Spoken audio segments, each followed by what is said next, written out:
Deru kutoka Nyeri, Mr.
kutoka Kiambu.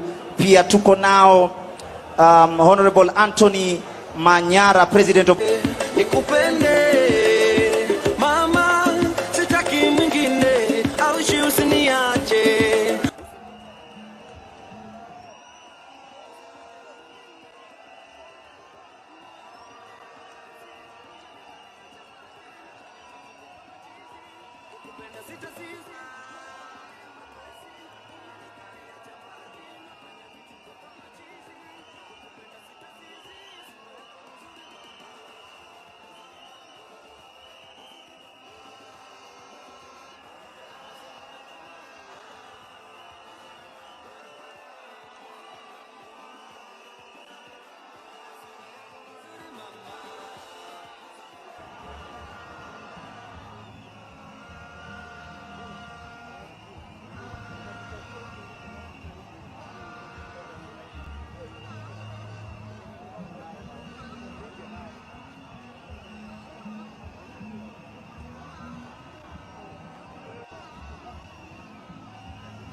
One, two, one, two.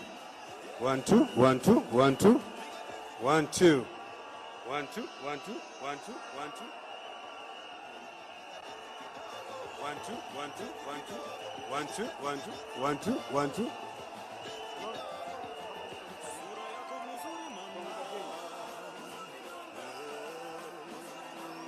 One, two, one, two, one, two, one, two, one, two. One, two, one, two. One, two, one, two. One, two, one, two. One, two, one, two. One, two, one, two. One, two, one, two. Tunajaribu mitambo. Moja, mbili, tatu. One, two, one, two. One, two, one, two. One, two, one, two. One, two, one, two. One, two, one, two, one, two. Tunajaribu mitambo. Moja, mbili, tatu. Moja, mbili, tatu. One, two, one, two. One, two, one, two.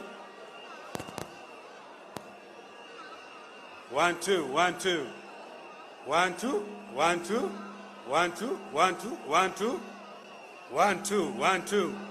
One, two, one, two. One, two, one, two, one, two. One, two, one, two. One, two, one, two. One, two, one, two, one, two.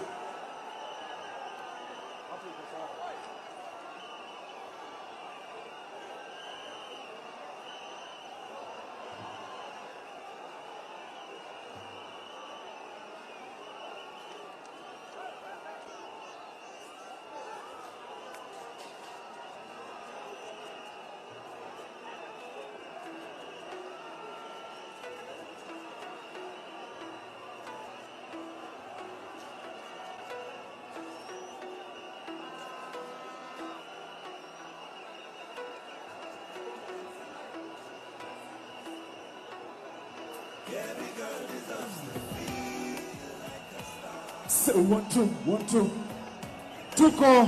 Tusimame tafadhali tuweze kumkaribisha our party leader, our chief guest. Na tumkaribishe na shangwe na nderemo.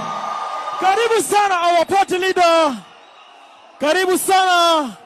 Karibu sana His Excellency Uhuru Muigai Kenyatta, our party leader. Wapi nduru ya Uhuru Kenyatta? Akiwa pamoja na Secretary General mwenyewe. Wakaribisheni, wapi shangwe na vigelegele?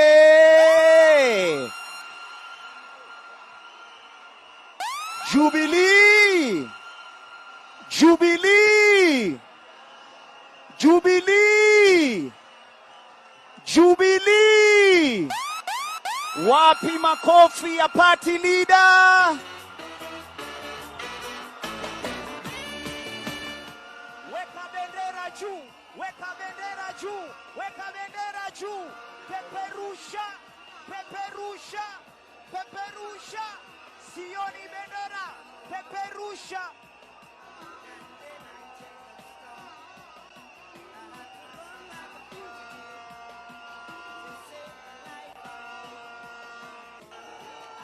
Siwasikii. Delegates wapi kelele?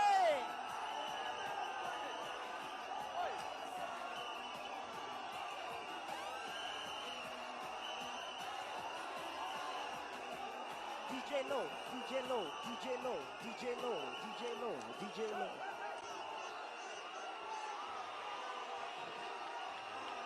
Okay.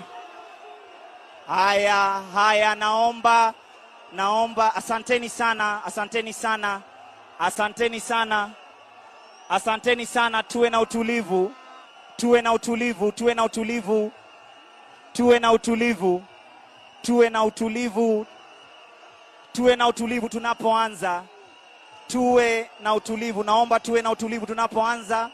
Party leader yupo ndani. Naomba tuwe na utulivu. Tuwe na utulivu. Tuwe na utulivu. Security naomba mtusaidie. Media asanteni sana. Media tunashukuru. Media tunashukuru. Media tunashukuru.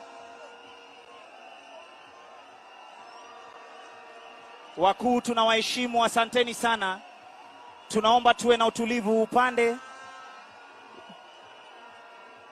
Wakuu tunaomba mtusaidie upande huu, tuwe na utulivu ndio tuweze kuanza. Tuwe na utulivu. Tuwe na utulivu upande tuanze. Media naomba muende mkono wangu wa kushoto. Media yote naomba muende mkono wangu wa kushoto kindly. Thank you so very much. The media team kindly move to my left. Kindly move to my left. The wonderful gentleman on my right. Asanteni sana, naomba tuanze. Naomba tuanze. Naomba tuanze. Asanteni sana. The gentleman on my right, kindly if you may allow us to start with the national anthem. Let us start with the national anthem. Let us all be at attention as we start with the national anthem.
na Sheikh Idi ambaye ni chairman wa Nairobi Imams aje kwenye jukwaa pamoja na Reverend Moses Ndegwa from PCA. Tafadhali njooni jukwaani muweze kutuanzia na maombi.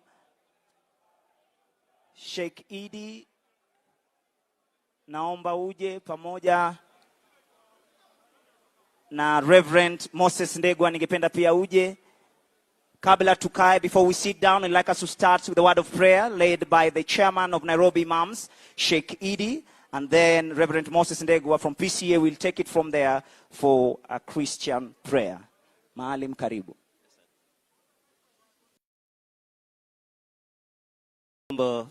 Tushukuru. Kwanza tunamshukuru Mwenyezi Mungu, Mola wa viumbe vyote, aliyetupa utawala kwa kiongozi bora kwa uwezo wake na utukufu wake. Na maendeleo yamepatikana na yameonekana. Na Wakenya leo wanatamani uongozi huo ungebakia kwa hali iliyobadilika ya kiuchumi. Naomba kuwakumbuka wanachama waliotangulia mbele za haki, ambao kwamba tungekuwa nao leo siku ya leo. Kwa njia moja ama nyingine Mwenyezi Mungu aliwachagua na wamefariki. Mwenyezi Mungu awasamehe, ajalie makaburi yao ni mabustani katika mabustani ya peponi, na wala asiye mashimo katika mashimo ya moto. Wanachama wetu wa Jubilee ambao kwamba ni wazalendo na wamebakia ndani yake, Mwenyezi Mungu awapatie uongozi bora na uamuzi utakaokuwa ni wasawa. Na wale ambao kwamba ni wasaliti, Mwenyezi Mungu tunakuomba uwadhalilishe na wabainishe katika mjtama hawa wameenda kinyume na sheria. Naomba haya machache, mambo yetu yaliokuwa magumu Mwenyezi Mungu yafanye mepesi, yaliokuwa mbali yalete karibu, waliokuwa ni wagonjwa wape uponeshi za maradhi zao. Naomba haya kwa machache kwa kusema amin. Asanteni. Endelee na maombi. Mwenyezi Mungu uliye na nguvu, uwezo, mamlaka, ambayo kwako hakuna shida, hakuna kijambo lolote linakuweza. Tuaja mbele zako tukikumbuka siku ya leo tumekutana kama washirika na wenye chama cha Jubilee siku ya leo. Tunakushukuru kwa ajili ya kiongozi wetu Rais mstaafu Uhuru Muigai Kenyatta, kwa kumpa afya, kumpa nguvu, kumpa hekima, kumwezesha kustamili yote ambayo Baba yanazungumzwa, yananenwa, anayasikia na yaona. Tunakuombea Baba, tunamuombea baraka zako, uendelee kumuinua na kumtumisha, ili Bwana tuweze kupata baraka uliompatia kama kiongozi wetu. Tunakushukuru kwa ajili ya hii chama yetu. Tunajua kwamba wengi wanataka isabaratike, lakini tunasimama leo kusema tutaweza. Tunasimama leo kusema kwamba Mungu uko pamoja nasi. Tunajua Jubilee ni kusema miaka 50 ya ile ulipatiana taifa letu. Na wakati tulipata ukatupatia kiongozi. Hii sio chama tu bali ilitoa kiongozi wa taifa la Kenya. Kwa hivyo tunasimama tukisema Mungu tuongoze. Tunakushukuru kwa ajili ya Secretary General wetu Jeremiah Kioni ambaye amepigana vita mingi sana.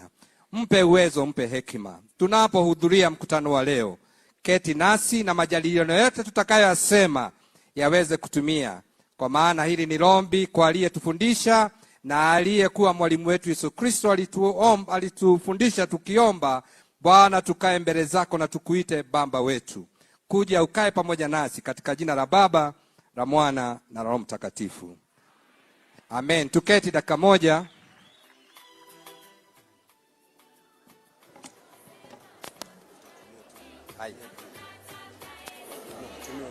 Okay.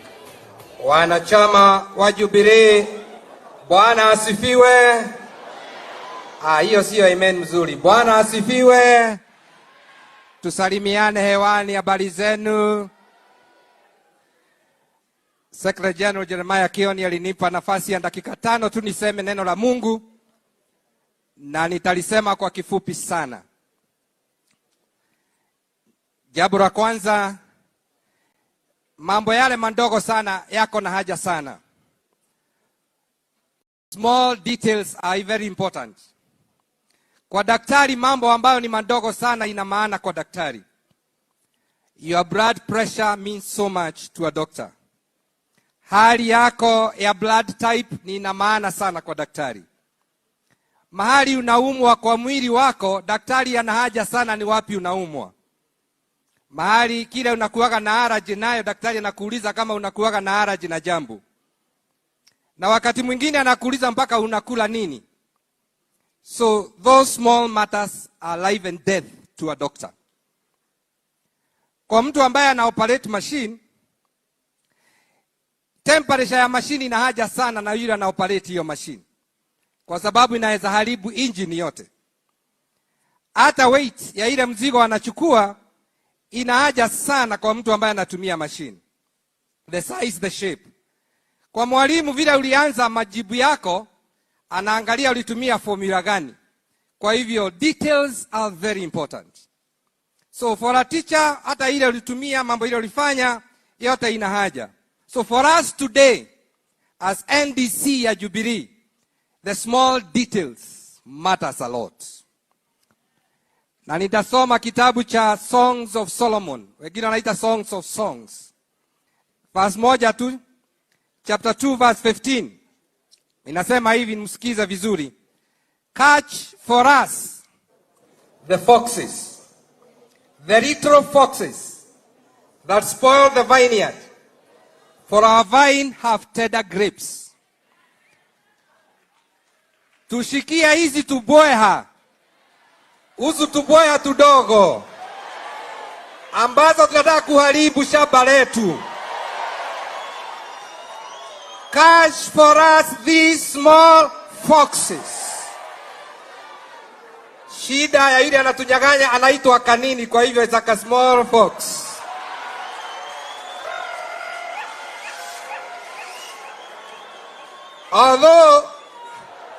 Although the foxes are small, they can bring damage results in the vineyard. Hii maua yetu ya Jubilee, Mheshimiwa Rais mstaafu, kiongozi wetu, hii shamba yetu bado iko, inatoa mazao, tunaona matunda, tumejitayarisha kwa mavuno. But there are small foxes that are within the vineyard. We know and we understand the seasons we are in. Rais ulituambia, sasa tunaelewa vile ulikuwa unasema. Tumerudi nyumbani tukiwa zaidi.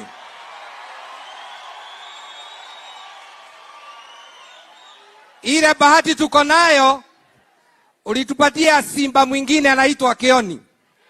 Anavaa mpaka sufuria kwa kichwa. Anasema haijalishi. We have to catch these small foxes. So siku ya leo, we want all of us NDC to catch these small foxes that are destroying the vineyard. As a party, these foxes wanataka kutuuza. They want to auction us. Wanataka kutupeleka mahali watuuze. They are enjoying their position kwa sababu walipewa na chama. Maandiko inasema, go and catch for us these small foxes. They want to sell us out. Hawana msimamo. Hata wakati kuna shida labda wasimami. We must silence the voices of small foxes. You want the small foxes. Mheshimiwa, tunajua hii sauti si ya bweha wale wakubwa.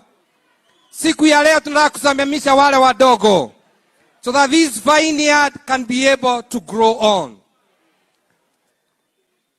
Wale ambao, kama mchungaji nitasema hivi, wale ambao hawana heshima na wazee wao na viongozi wao, wameshapata laana kutoka kwa Mwenyezi Mungu. Na Mheshimiwa Rais, hii uongozi sio kunyang'anya utanyang'anywa, ni kupeana utapeana. At your own time, at your own day.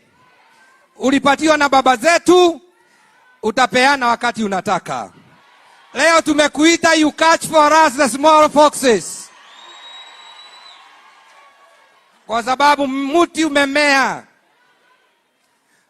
When I was a young boy, ikiwa kijana mdogo kule kwetu nyumbani, nilikuwa na chapwa na vijana tukitoka shule wengine.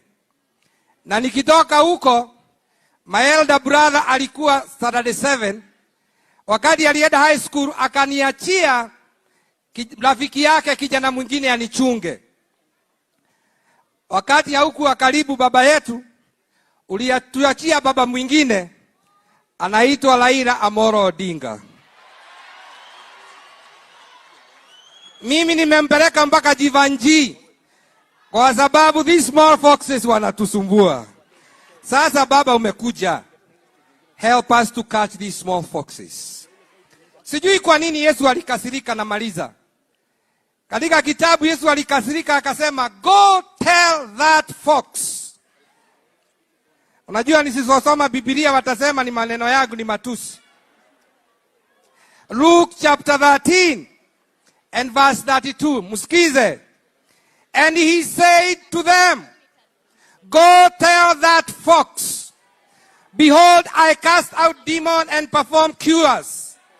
Today, tomorrow, and the third day, I shall be perfected. I want to say this as I conclude. Somebody must go and tell those foxes that we are here as Jubilee to remain. We are aware the vineyard has taken place. We are aware that this party was built through blood and sweat, resources and time. But we want to be held to catch the foxes. But nationally, go and tell them. Wale wataweza media muambie. Go and tell Ligi G.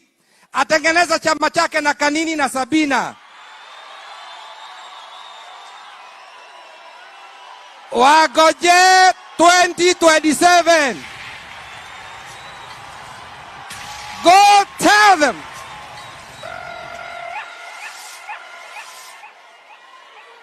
Hii hatuachili watengeneze yao. Go tell them. Wende waambie kwamba walituahidi gas, wametuambia ni mitungi. Wa concentrate na gazi na mitungi. Watuachie chama yetu. Go and tell them that our brother is back. Our boss is back. Our party leader is back. Go and tell them.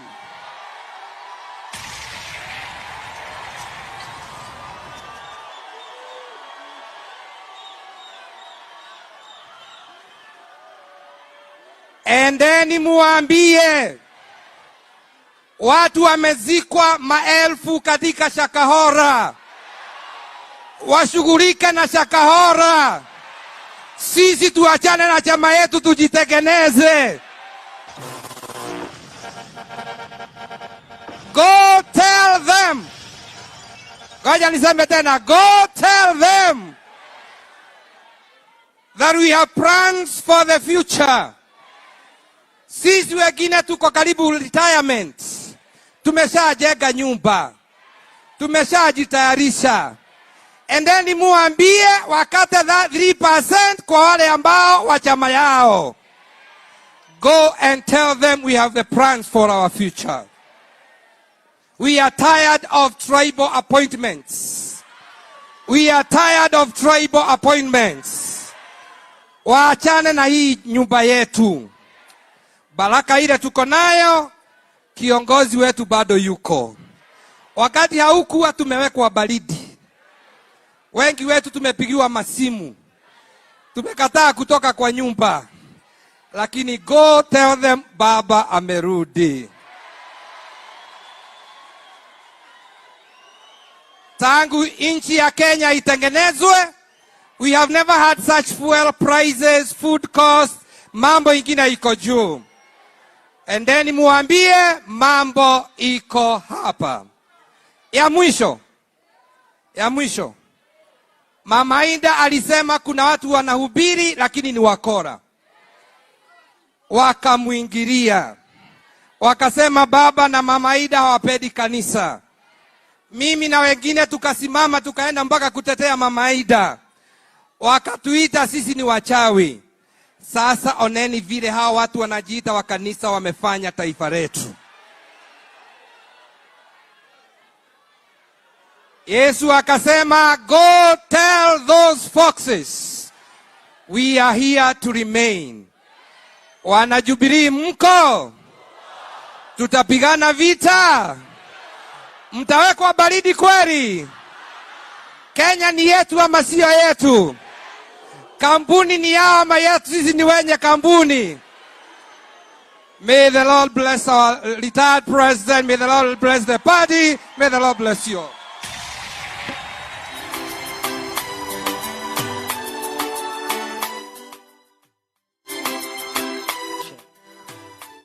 Naomba tuendelee kumpigia Reverend makofi.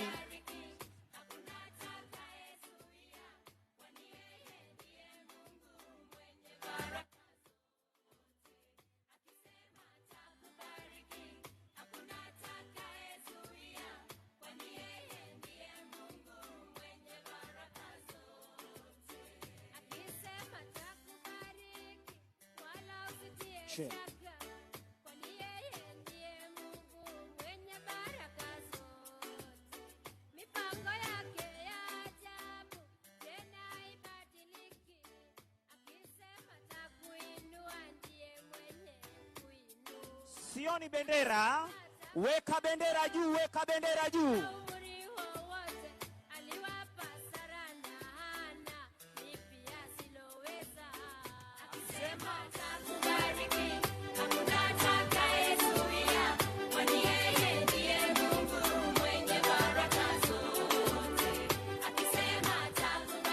Asante sana, asanteni sana, asanteni sana.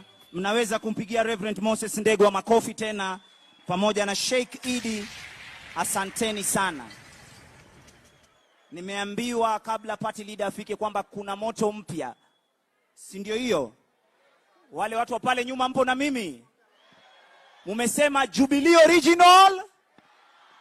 Jubilee original? Hapo sawa, hapo sawa. Jipigieni makofi kwa kuwa hivyo ama vipi?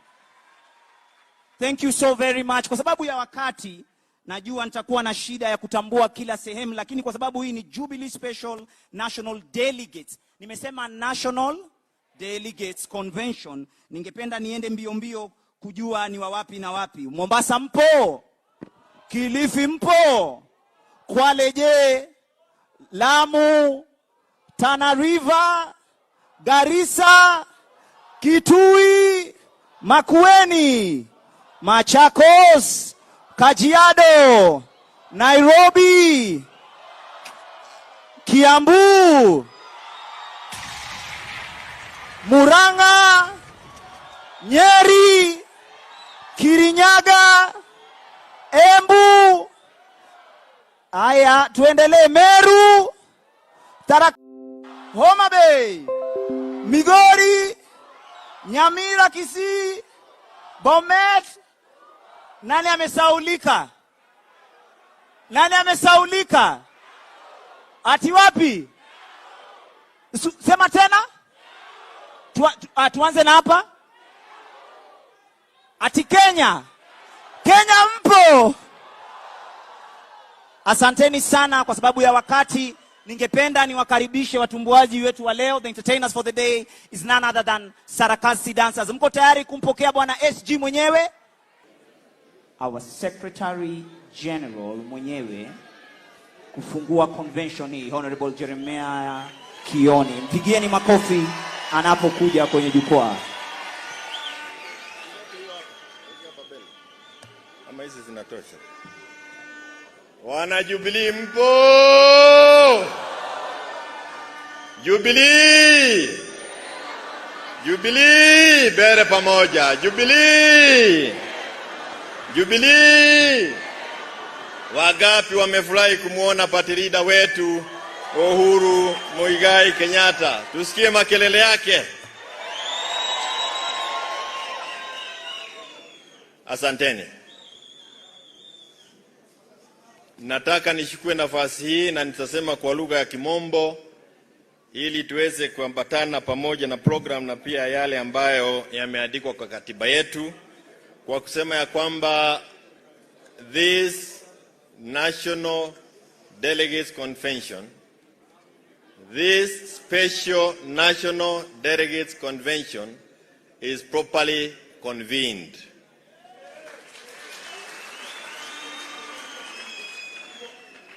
And for the avoidance of doubt, the change of venue from Bomas to NGONG RACECOURSE is also endorsed by this National Delegates Convention. 3, any variation to the notice period that may have occurred is also endorsed by this special National Delegates Convention. Wale ambao wanakubaliana na hayo matatu nimesema waseme as of many who are of that opinion say aye. As of those who are on contrary opinion say nay. Wako bali hao walipotea.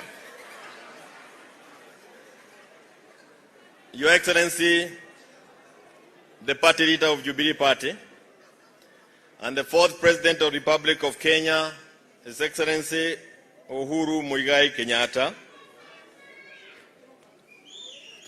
all elected members of the National Assembly and the Senate who are here,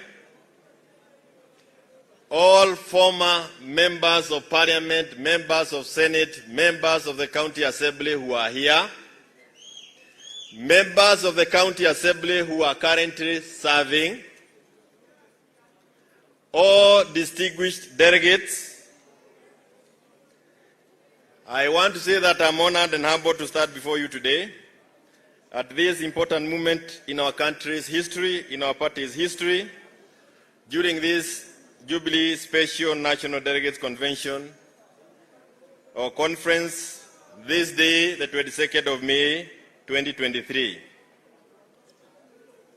You will all recall that we last had our NDC on the 26th of February 2022 when the delegates mandated us to conduct the process of preparing for the general elections which were held on the 9th of August 2022. During that NDC, we also resolved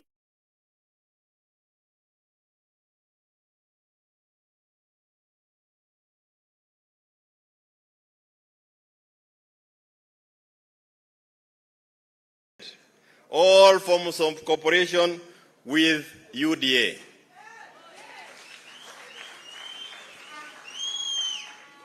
And I want to repeat again, one of the resolutions that we had during our 26th February NDC was that we terminated all forms of cooperation with UDA. Ya kwamba tulikata uhusiano wote ule na chama cha UDA. We also passed a resolution that all members of Jubilee Party who openly promote the policies and ideologies of other political parties outside of Azimio coalition be deemed to have ceased to be members of Jubilee Party and be removed from the register of members of Jubilee. It was also a resolution of the NDC that we in Jubilee will support our Azimio presidential candidate, Raila Amolo Odinga.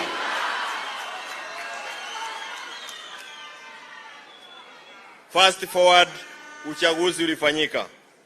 Sisi kama Jubilee tulipata viti bungeni na pia Senate 32 without counting those of our coalition parties that were with us as Jubilee. We also got MCAs across the country. Within the Azimio coalition, we won the majority seats in the National Assembly. Nataka kurudia kwa sababu hili ni jambo limechezewa sana. Ya kwamba sisi kama wanaazimio, Jubilee, ODM, Wiper, DAP na vyama vile na Kenya na zile zingine tuliweza kupata wingi wa viti vya wabunge kule National Assembly. Kwa ile presidential vote, Raila Amolo Odinga alipata 8.1 million votes na yule mwingine wa pande ile ingine akapata 5.9 million votes. 5.9 million votes. Na kwa sababu siasa zimekuwa nyingi katika wagine wakisema Mount Kenya ilikuwa hivi na vingine, mlihusu ni semi ya kwamba wale ambao walipigia Raila Amolo kule Mount Kenya walikuwa watu 2,600,000, 2.6 million votes. Tulishida tu kushida.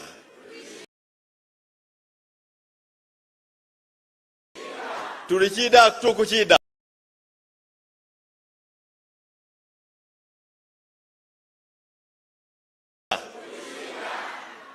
Clearly we won.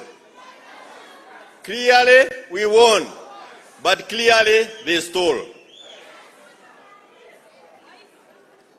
We held our first parliamentary group meeting at Masai Lodge, which was led by Azimio party leader and the chairman of Azimio. Nataka nirudie tena ndio tuelewane. Tulikuwa na mkutano wa kwanza wa PG ambao uliitwa na vigogo wetu wa siasa, viongozi wa Azimio na wa party leader kule Masai Lodge. Now our party leader spent a lot of time pleading with members of parliament to go back to parliament and protect our majority vote. They protect our majority members of parliament. They were also persuaded and pleaded with to ensure that they remain as a bloc and elect a speaker who was from Azimio. Our candidate was Honorable Marede. Hello?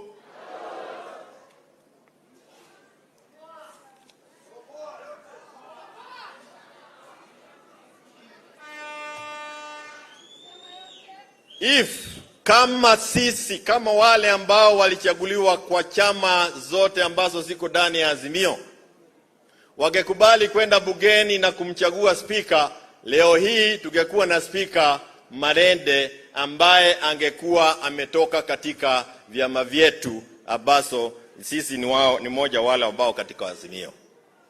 Hiyo ni kumaanisha nini? Ni kumaanisha kwamba the National Assembly, we have 3 arms of government. 1 arm of government belonged to Azimio, even with the steal of the presidential vote. Vile tuko hapa leo, tungekuwa sisi ndio tunafanya uamuzi kule bungeni, wengine wangekuwa wakija kutuomba. Hello? Munaelewa sasa, parliament is the one that approves CASs, various boards, na inapatiana kazi nyingi sana kupitia, kwa sababu hao ndio wako na uwezo na nguvu ya kichelia ya kuhakikisha kwamba wale ambao wamependekezwa na wale wako serikalini lazima wapatiwe idhini na bunge. Imagine if the National Assembly was where it is supposed to be under the leadership of Azimio. Would have been able to negotiate for positions for wale ambao hawakuweza kuingia katika ama kuchida viti tofauti, wale ambao wamefanya kazi mingi ya kuhakikisha kwamba Jubilee imeenea hapa ama imesikika machinani, wao wote wangepata nafasi ama wengi wao wangepata nafasi ya kupata nafasi ya kufanya kazi katika nyadhifa tofauti. But that's where the rain started beating us. Our members of parliament from across, kutoka hapa na kwingineko, walienda bungeni wakauza ushindi wetu wa bunge kwa sahani moja ya chakula. We lost our win kwa sababu ya kafije. We lost parliament because our members of parliament refused to defend our win on the floor. If they had done so, they will now be chairing all departmental committees in parliament. All of them. They would be chairing quite a number of the select committees in parliament. Tungekuwa tunasema ya kwamba gharama ya maisha ambayo imepandishwa na wao ambao waliingilia dirisha haiwezekani kwa Wakenya, na wangewatetea kule na wakatae kupitisha miswada ambayo inawahujumu wa Kenya. Lakini hilo waliuza. The voice of the voiceless on the floor of the house was sold, na sasa tumeambiwa it is my way or the highway. If you are not a shareholder, shauri yako.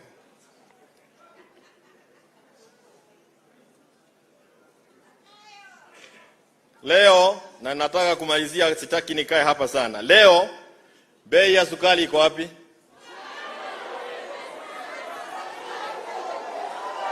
Bei ya sukari iko wapi? Bei ya unga, bei ya stima. Hayo mambo yote ambayo tumekuwa tukisema na kufalia sufuria yametuweka uzito kwa maisha. Hivi karibuni tunaambiwa pia kuna finance bill ambayo itapelekwa kule bungeni. Kama tungekuwa tumelida ule ushindi wetu bungeni, hiyo finance bill tungeiagusha bungeni. But I want to thank the members of parliament who are with us today here. We have Mwenje, we have Chulie, we have Amina, they are here. We have Mwago with us here. They have stood firm, and we will be able to work with them even from outside and within parliament. Na wale wengine ambao wangetaka tufanye kazi pamoja. Wakati huo, the current regime in government moved with speed to dismantle Azimio coalition party. They bought UDM, and within a short while, they embarked on destabilizing Jubilee and dismantling our party. Kupitia ushawishi wa kiongozi wa chama chetu, the party nominated Sabina Chege to the National Assembly.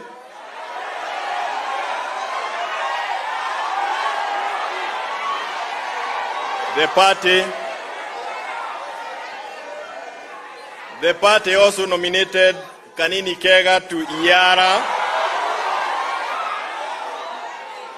The two members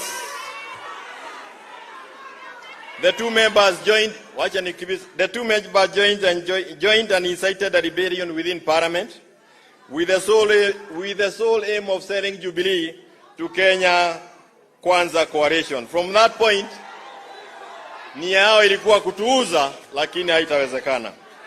From that point, they started attending Jubilee parliamentary group meetings convened and chaired by His Excellency, by Honorable William Samoei Ruto at State House. Ikafuatilia, nataka kusema kwa kifupi, ikafuatilia na mkutano ambao walisema ni wandek kule Nakuru, mkutano ambao ulihudhuriwa na wapitajia. The following day, there was a KK player meeting at Nakuru, and they attended. Na ukisikiza matamshi ya wale ambao walikuwako kule kwa miamba ya wengine, Honorable Sabina, Honorable Kanina na Honorable Keinan, wao walisema ya kwamba Jubilee sasa imejiunga na KK coalition na sisi tumetoka Azimio. Walisema kule Nakuru. Wiki hiyo wakakuja kule headquarter wakiwa na wana polisi wengi ambao walikuwa properly armed, na they raided our party headquarters, saying that they had taken over the party. In a short while, we went to court and got an order that clearly said their Nakuru meeting was null and void and of no consequential effect. Tukawafukuza kwa ofisi. Hawakusita, they continued with the unbecoming behavior and public utterances.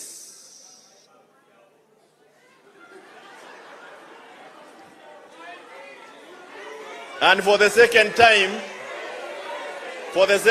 they came with over 200 police officers and they raided our party offices. But again, we succeeded in getting them out of that place. And we want to thank everybody who came to our help, including our party leader. Consequently, baada ya hiyo mambo yote, our party leader called for a NEC meeting on the 28th of April 2023, mwaka huu tarehe 28. Wote wana NEC walialikwa. Every member of NEC was invited to that meeting. The rebellious group chose not to attend a meeting called by the party leader. During that meeting, the following resolutions were made. That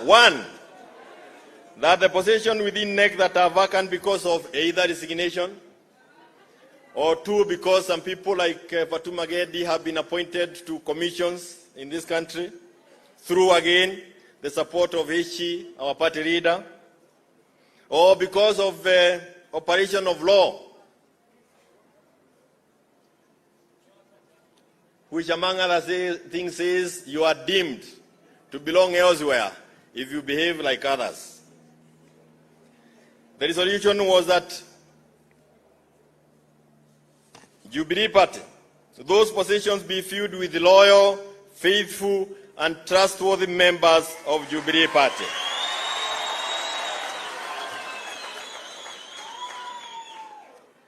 The following positions, or the following individuals, are the individuals who are holding positions and they have shown that their loyalty is not with us, but with others. 1, Jimmy Angwenyi, Mheshimiwa. 2, Gatovu, Honorable Gatovu, toka Meru. 3, Honorable Naomi Shaban. 4, Honorable Mustet. 5, our chairman, Honorable Nelson Nzuya. 6, Mheshimiwa Joshua Kutuni.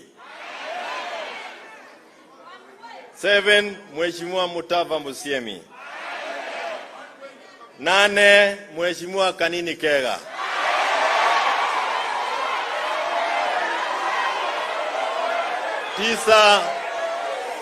9, Mheshimiwa Lecho Nyamai. Kijana Advice Mudalo. Rafiki wetu Joel Kibe. The meeting also decided that it is necessary to dismiss our executive director, Waboi Gechoro. Pursuant to Article 812B, and having read the report herein, we do hereby recommend that the following persons be elected. The following persons be elected to replace those ones into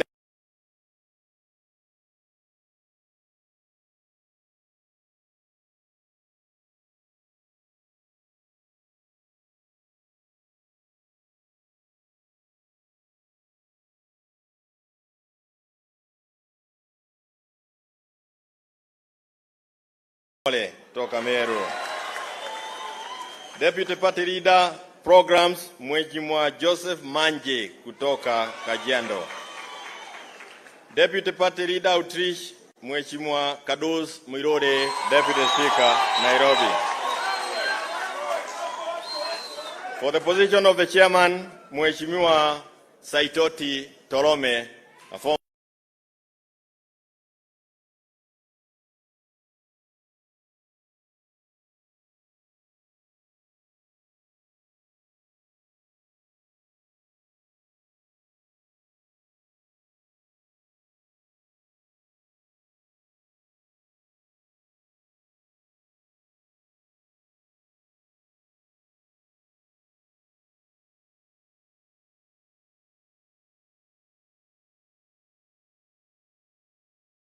National Director of Elections, Mheshimiwa Jamlek Kamau.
Always be changed to reflect the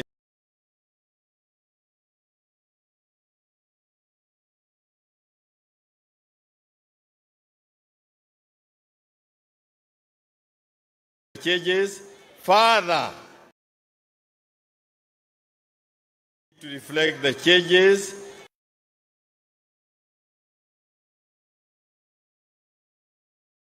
further. All members of Jubilee Party that have openly promoted the policies and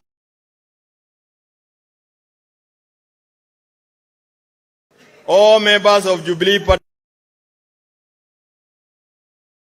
that have openly promoted the policies and of members. Ya kuwa kwingine sisi kama NDC tunakubalia,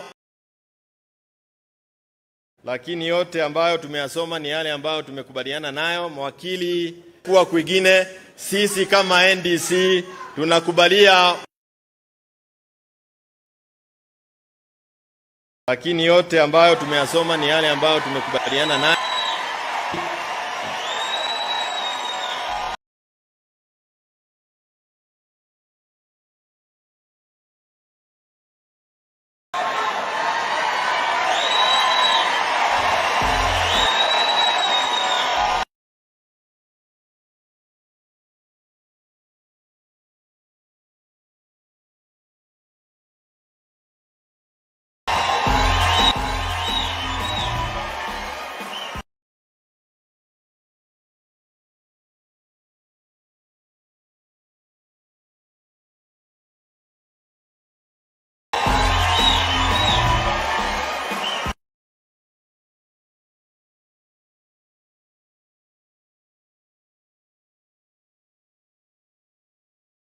Lelo ni?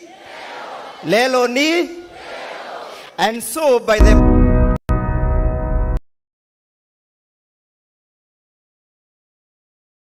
Lelo ni? Lelo ni? And so by the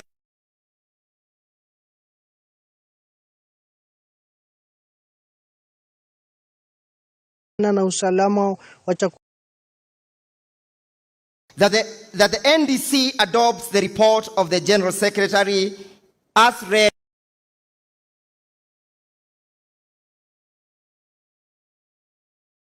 That the NDC adopts the report of the General Secretary as read. 1B.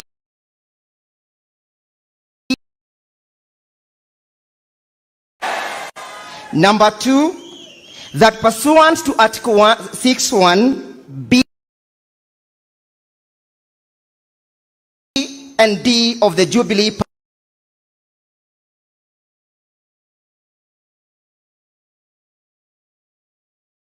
Constitution,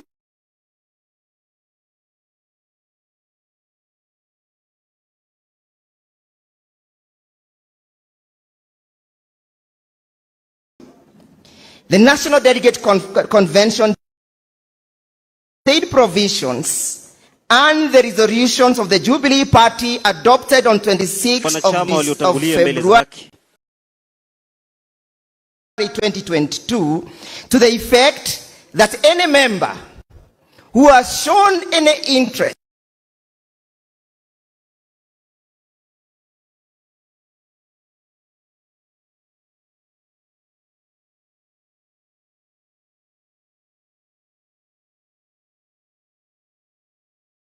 elected as NEC members as stipulated under Article 8(2) of the Jubilee Party as read by the General Secretary.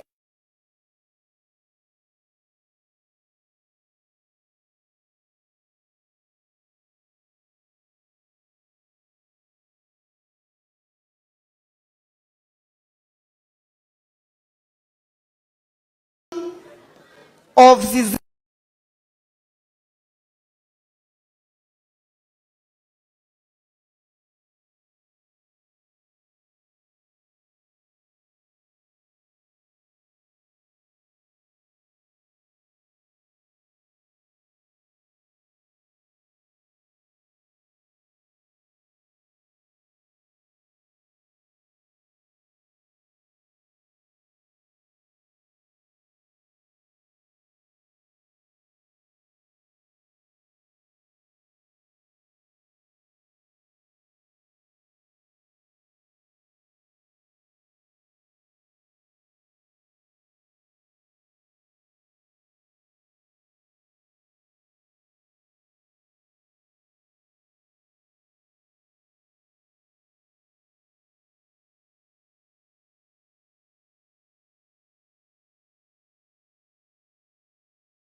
of his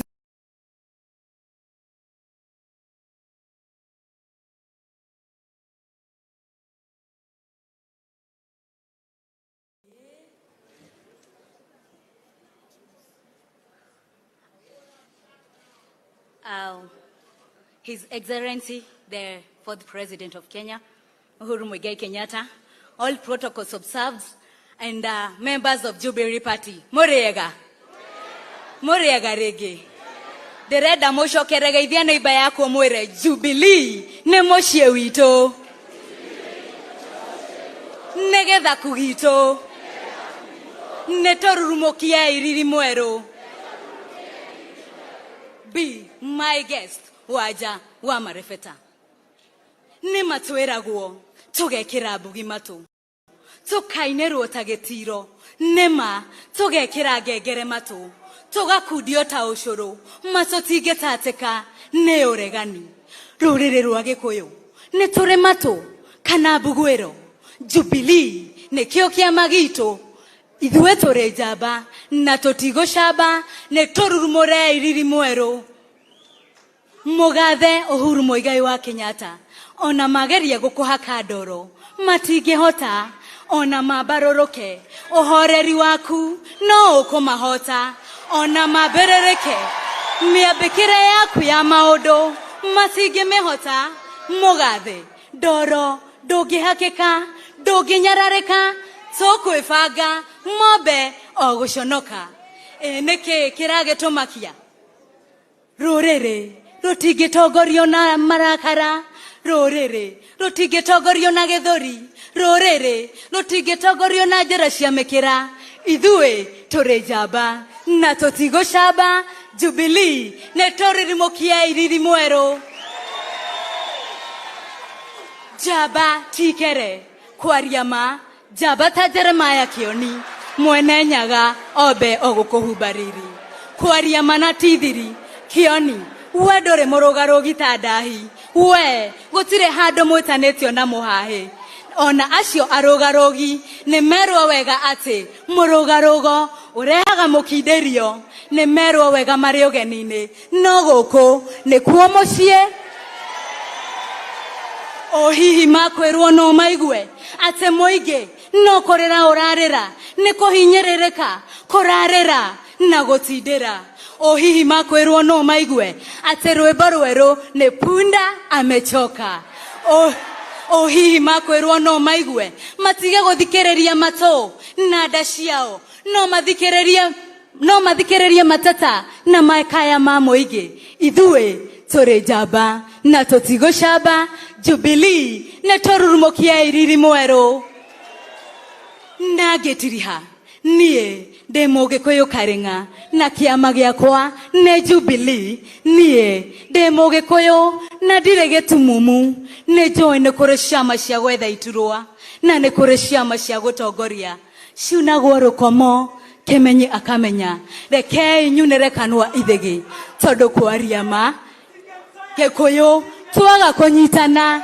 gikuyu ma twaga kunyitanira handu hamwe gikuyu twaga gucira na mwario mwe turi handu haceke gukira rurenda no niki gigutuma tutegwo na bebe ta ngũkũ ithue turi njamba na tutigocamba Jubilee ne torurumukia iriri mweru mugathe Uhuru Muigai wa Kenyatta reke ngwirema na ndigukuhenia mama boga vijana wa mkoko na jeshi nema mashonetwo neini onanie ma kaba ujikie njegeke ndukandiga guko guo. Thank you so much.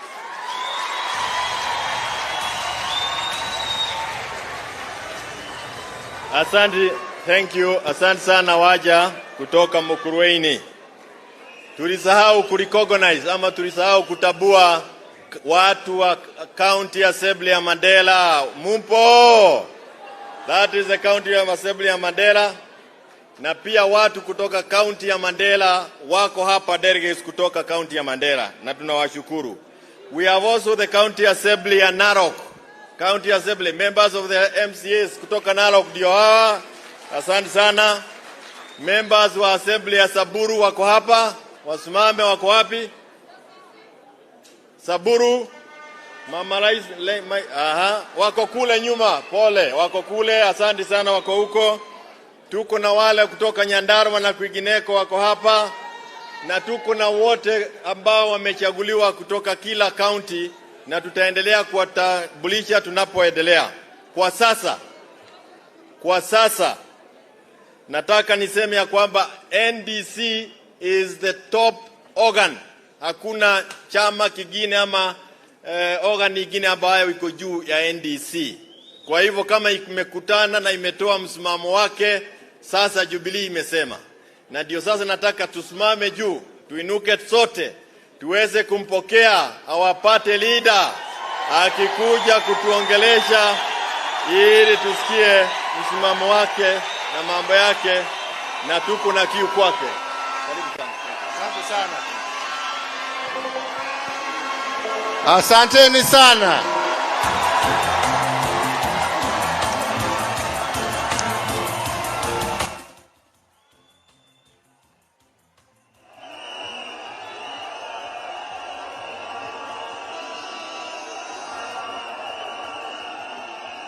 Asanteni sana wenzangu. Asanteni sana.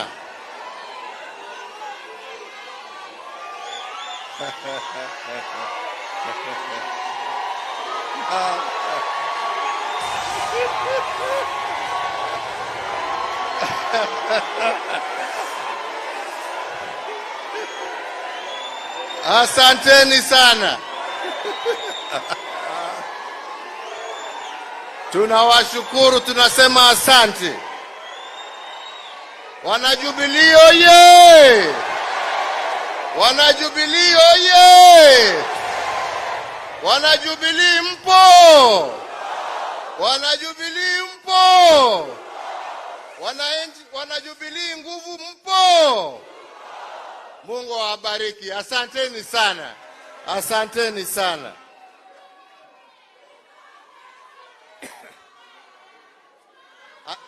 Asanteni sana. Nataka mimi nianze kwa kusema ya kwamba nawashukuru nyote ambao mmetoka sehemu mbalimbali za taifa letu tukufu la Kenya kuja na kuitikia mwito wetu wa kuje tuungane pamoja kuhudhuria hii National Delegates Conference ya chama chetu cha Jubilee.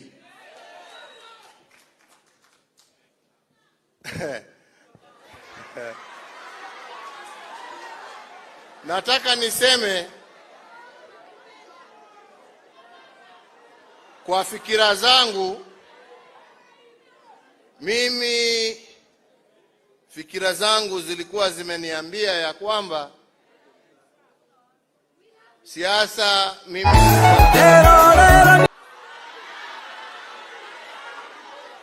na niende nikashughulikie mambo mengine.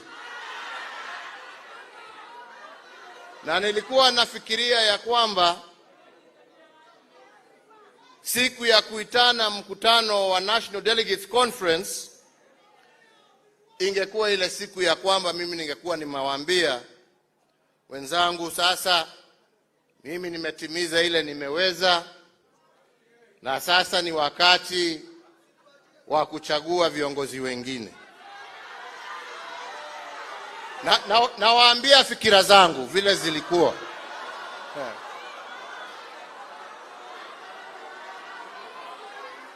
Lakini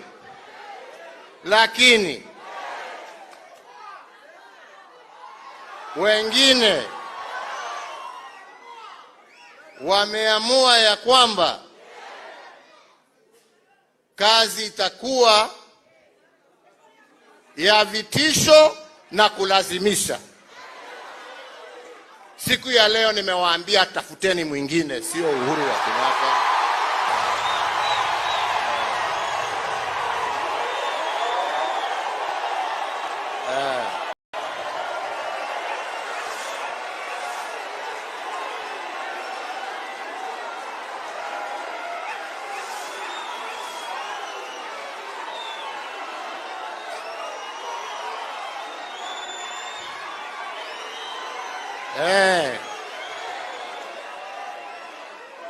Kwa sababu sisi wakati mlitupea huu uongozi, kwanza wa chama, baadaye wa nchi, kulikuwa muongozo ambao mlikuwa mmetupea, na sisi tukajaribu kulingana na uwezo wetu kutekeleza yale ambaye tuliweza kuyatekeleza, na tukaendelea, tukamaliza kwa amani, na tukapatiana uongozi kwa amani. Jameni, hadharani, mchana, hata wakati wananitukana mimi nikakaa kimya tu, nikasema sawa, ni haki yao watende yale wanataka. Nikakaa nimekimya, na yale yametokeza tu matusi, kuiba mbuzi,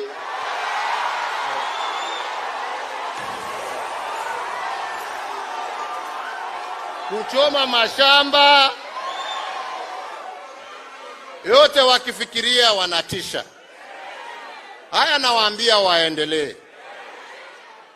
Lakini chama sio ya Uhuru, ina wenyewe, na hawa wenyewe walinipatia niichunge, na mpaka wataniambia wako tayari na wamechagua mwingine, nitashikilia mpaka wataniambia sasa patiana mwingine. Na mimi sisemi hiyo kwa hasira, mimi sisemi hiyo kwa chuki.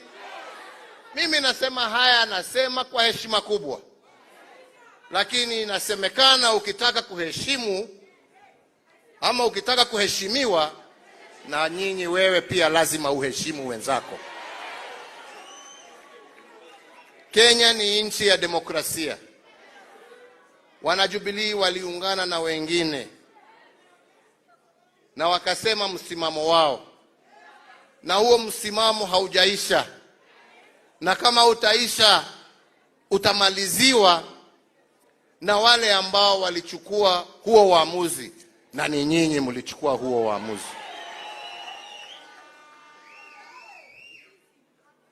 Haiwezekani shingo iruke kichwa. Haijawahi kusikika ya kwamba wale ambao walipata vyeo vile vidogo tulikuwa nazo, ambao wana Jubilee waliwapee kwa heshima kubwa, hawa ati ndio sasa wanakuja kusema ndio watatuambia vile Jubilee itakaa. La, jukumu lao wakati walichaguliwa ni kwenda kusimamia na kutetea haki za wajubilee na manifesto ya Jubilee, haki za wanajubilee, sera za wanajubilee. Na kama hauiwezi na kama uwezi, ukae kando, tutafute ule ambaye ataweza kufanya kazi hiyo, kwa sababu sisi ni wanademokrasia. Na kama kwa jukumu lolote you've had a change of heart, then do the respectful thing. Just go and leave us be in peace. Na hiyo viti ambavyo vyeo tulikuwa tumewapee, muturudishie kwa heshima, tupatie wengine. Nimeongea vibaya wenzangu? Nimeongea vibaya wenzangu? Sisi hatuna. Naambianga watu wakiniuliza, muangalie simboli yetu. Simboli yetu ni dove. Dove ni ya nini? Ni amani. Sisi ni watu ambao tunapenda amani. Lakini kupenda amani sio kusema we ni muoga. Tunaelewana? La. Kitaka kuongea tuongee kwa heshima.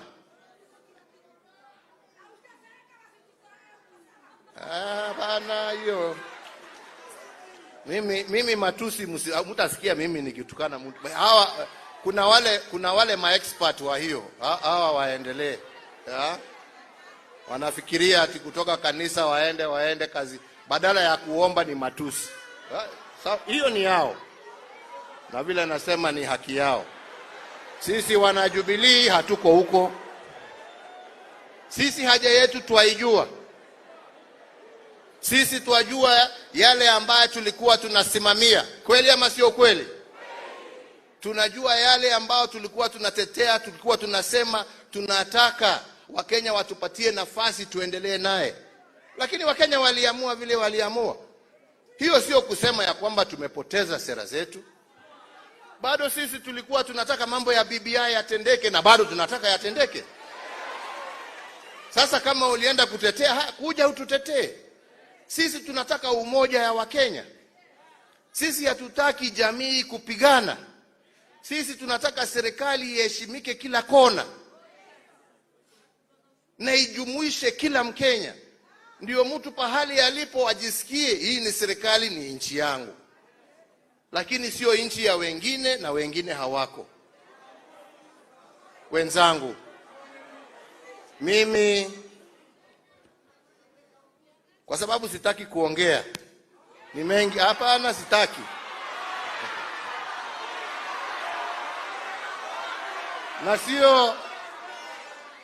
Na sio kwa sababu sina ya kusema, lakini sitaki kuongea. Lakini ile ningewaomba siku ya leo, kama wana Jubilee wenzangu, tuchukue siku ya leo vile tumeambiwa hapa. Ni wale ambao wametuhubiria leo, wenzetu wa Islam, wenzetu wa Kikristo, na wamesema ya kwamba hii iwe ni kama renewal. Kila mmoja wetu ambaye yako hapa akirudi kwake aende kufufua chama chetu cha Jubilee kule mashinani. Na sisi ambao tuko hapa Nairobi tutawasaidia kwa lolote ambalo tutaweza. Na hata wale ambao wamepewa vyeo, mjue ya kwamba hiyo vyeo sio yenu peke yenu. Nimesikia wengine hapa wakati tunataja fulani wanasema lakini fulani kama mama kama Shebesh, huyo ni a soldier. We want you in the middle of the fight. Sio kusema ya kwamba kiti imepatiwa fulani, mwingine hayuko. Tunataka kila moja wetu. Na sisi tusiende na matusi. Sisi tusiende na kuchokora na kutukana wale wengine. Sisi tusiende na mambo ya uharibifu wa mali ya wengine. Sisi tusiende na chuki, lakini sisi tusiogope kuongea ukweli wetu. Ama ni namna gani? Tunasikilizana wenzangu? Tunasikilizana wenzangu? Na vile nimesema, heshima sio utumwa. Heshima sio utumwa. It's a two-way street. Na kuona wengine wamenyamaza sio kusema wameogopa. No. Get that out of your mind. Chukueni ile mnataka, mfanye viti. That will never work. Haiwezi. Lakini ukitaka kuja na njia ya haki, pitia mlango wa mbele. Mambo ya dirisha muache nyuma. Mambo ya matusi muache. Behave like leaders and you shall be respected. Behave like thugs and you will be treated like thugs. Ama ni namna gani wenzangu? Ama ni namna gani? Tumekubaliana Jubilee tuiamushe. Na mimi haswa nyinyi vijana kwa sababu ndio wengi. Na haswa tena nyinyi wakina mama kwa sababu tena mkiungana na vijana nyinyi ndio wengi. Sisi tunataka mchukue hatua ya kusema tutachukua uongozi wa hii chama. Nyinyi. Sisi tunataka tufike kiwango ya kwamba sisi tukae nyuma tupatiane mawaidha. Lakini tunataka tuwasaidie nyinyi ambao mnataka kutetea haki, sera na msimamo wa Jubilee, mchukue the front line. Msibaki nyuma. Let us help you take it forward. Ndio tena tukirudi hapa tuwe tumeona viongozi ambao wametoka Mandera, wametoka Kisumu, wametoka Mombasa, wametoka Namanga, wametoka Kajiado, Kiambu, Nyeri, wametoka Laikipia, wametoka Samburu, ambao wako tayari kutetea haki ya wanachama na haki ya wananchi wa Jamhuri ya Kenya. Tuje tuwapatie uongozi, muendelee na chama. Ama ni namna gani wenzangu? Lakini kama unafikiria utatisha hapo ati hoi ikuwe namna hii. Na ndio ile siku mimi hata sikuwa nikijua wakati walienda kuvamia kwa ofisi. Mimi wakati nilisikia nikasema hata kama niko peke yangu lazima niende nitetee mali ya wananchi wangu bana. Unaona? Sasa nasikia wengine wakisema ati waliona nikitembea na sijui na vijana hapo. Mimi nataka nishukuru hawa vijana ambao walijitokeza kuja kutetea chama chao. Niliwakuta huko. Na wengine hata hawakuwa wene chama, walikuwa hapo kwa sababu walikuwa wanaona ni dhambi ambayo inafanyika, hakuna haki. Kwa hivyo nyinyi vijana mimi nawashukuru. Na hata wewe ambaye nilisikia nikisema tulikuwa na wewe, nikikuona tena mimi anaitwa Gaucho sijui, nitakununulia lunch mimi bwana. Mimi wewe usijali. Alijitokeza kuja kulinda mali ya chama. Si hiyo ni haki?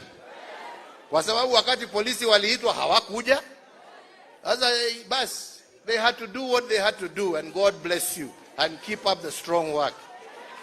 Ama ni namna gani wenzangu? Mko tayari kulinda chama chenu? Mko tayari kutetea haki ya wanachama wenu? Mko tayari kutetea haki ya Wakenya? Tutatembea pamoja. Hebu nione kwa ishara ya mikono juu ni wangapi ambao wako tayari. Asanteni sana. Nachaka kwa sababu sijapata fursa hii hapo awali. Ni washukuru wana Jubilee wote. Ni washukuru wana Kenya watabaka mbali ambao wamejitokeza kona na kona kunitetea wakati wanaona haki haitendeki. I want to say thank you very much. Myself and my family, we appreciate what you have done and the position you have done. Tunashukuru. Lakini wengine wetu tunaamini ya kwamba haki mwishowe lazima itajitokeza. Na haki lazima itatendeka. Iwe ni mwaka moja, iwe ni miaka miwili, iwe ni miaka 20, haki itatendeka kwa sababu Mungu bado yuko na Mungu halali. Gaida kwa maga. Gaida kagatea. Wale wanafanya vile wanafanya wakifikiria ya kwamba Mungu amelala. Mungu halali na siku moja ndio watajionea. Kwa hayo na mengi, mimi sina mengi. Nasema tuendelee kuishi na amani, tuendelee kuishi na umoja. Wale ambao hawana furaha na msimamo wa Jubilee, tafadhali kwa heshima kuu tufanyie heshima. Simama, fungua mlango, uende, uache sisi tuendelee na barabara yetu pole pole. Munasema ya kwamba imekufa chama chetu, hali nani yako na haja na maiti jameni? Kama imekufa, why are you interested? Si ni maiti jameni? Ukiona wakiitafuta ni kwa sababu wanajua Jubilee sio nini? Sio nini? We are very much alive na wataiona. Mungu awabariki, Mungu awalinde. Na mbele ya tufunge mkutano, tuko na wageni wachache ambao pia wanataka na wamesimama na sisi kwa sababu ya kulinda demokrasia. Na tulikuwa tumewaambia ya kwamba sisi tuko na NDC yetu na tumewaalika. Mko tayari kupokea wageni wengine wetu? Tulikuwa tumewaambia wagojee kidogo mpaka tumalize mkutano wetu kirasmi. Mungependa niwaalike wakuje watusalimie? Mungependa niwaalike wakuje wawasalimie? Kwa ishara ya mikono nionyeshe ni wangapi wangependa kuona hawa waje wawasalimie. Basi wacha tuulize Secretary General aendeshe kidogo, tuwe na entertainment kidogo wakati tunagojea wageni wetu wafike. Mungu awabariki, Mungu awalinde na aendelee kulinda taifa letu la Kenya. Asanteni sana.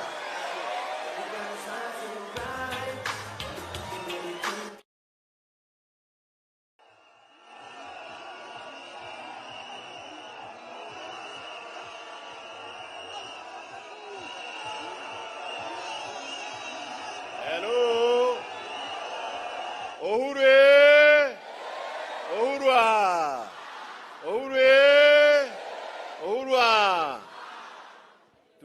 Thank you so much. Tunaweza tukaketi. Tunataka kusema shukrani kubwa sana kwa hiyo hotuba ya party leader wetu. Tumepata nguvu ya kuendelea mbele, na ni vizuri kusema ya kwamba baada ya hotuba ya party leader hiyo pia ndio inatamatisha mkutano wetu wa NDC, lakini tuko na wale wageni ambao party leader amesema wanakuja ili waweze kutuongelesha ama kunena nasi. Kabla hayo, mkumbuke ya kwamba kule bugeni we had our deputy whip ambaye alikuwa bugeni na tumepitisha mambo yake, imekwisha. Kule alikuwa naitwa huyo, lakini sasa our new deputy in the National Assembly wa whip ni Mheshimiwa Mwenje.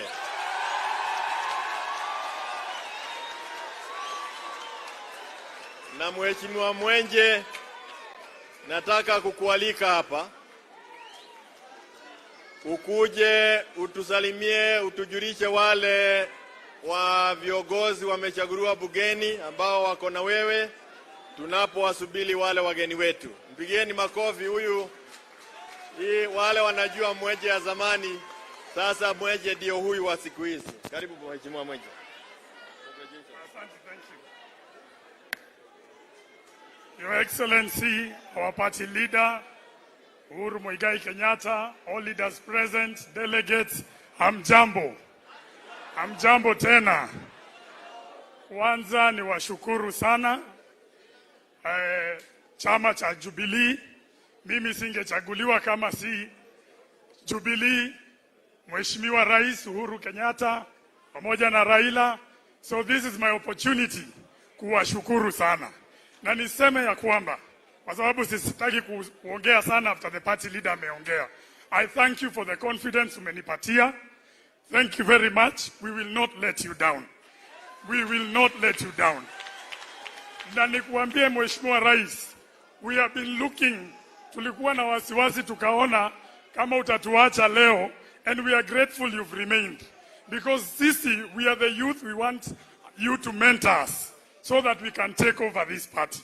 Kwa hivyo tumesikia hiyo maneno yako, sisi tutakufuata, and you are the one who's going to prepare us for the future. Na niseme kitu moja kwa sababu mimi ni wakili, iko confusion kidogo tunapewangwa. Ile kitu wanasema ati 6 months, it is a lie. Hiyo si ukweli. Because the constitution provides for every citizen to have the right to political participation. Hiyo iko under the Bill of Rights. And Your Excellency, and I think is it section 37, article 37 of the act of the constitution, it provides that you can continue as a citizen to hold any office in a political party. Hiyo ingine wanasema hiyo ni mambo yao. Na hata Your Excellency, wakikuja wakukata hiyo benefits wanasema sisi watu wa Nairobi hatuwezi shindwa kukuangalia Your Excellency. Hatuwezi shindwa. Na mimi nataka kusema hivi, wakichukua mbuzi moja tunaleta 2. Wakikata mti moja tunapanda 2. Hiyo Your Excellency, ile siku uko ready utuite tukuje kule. Allow me to recognize my colleagues. Nitaanza na mbunge wa Starehe ambaye anaitwa Amos Mwago. Asimame pale ama utasalimiana? Acha kuja asalimiane sababu ni mbunge wa Tao. Karibu Mwago.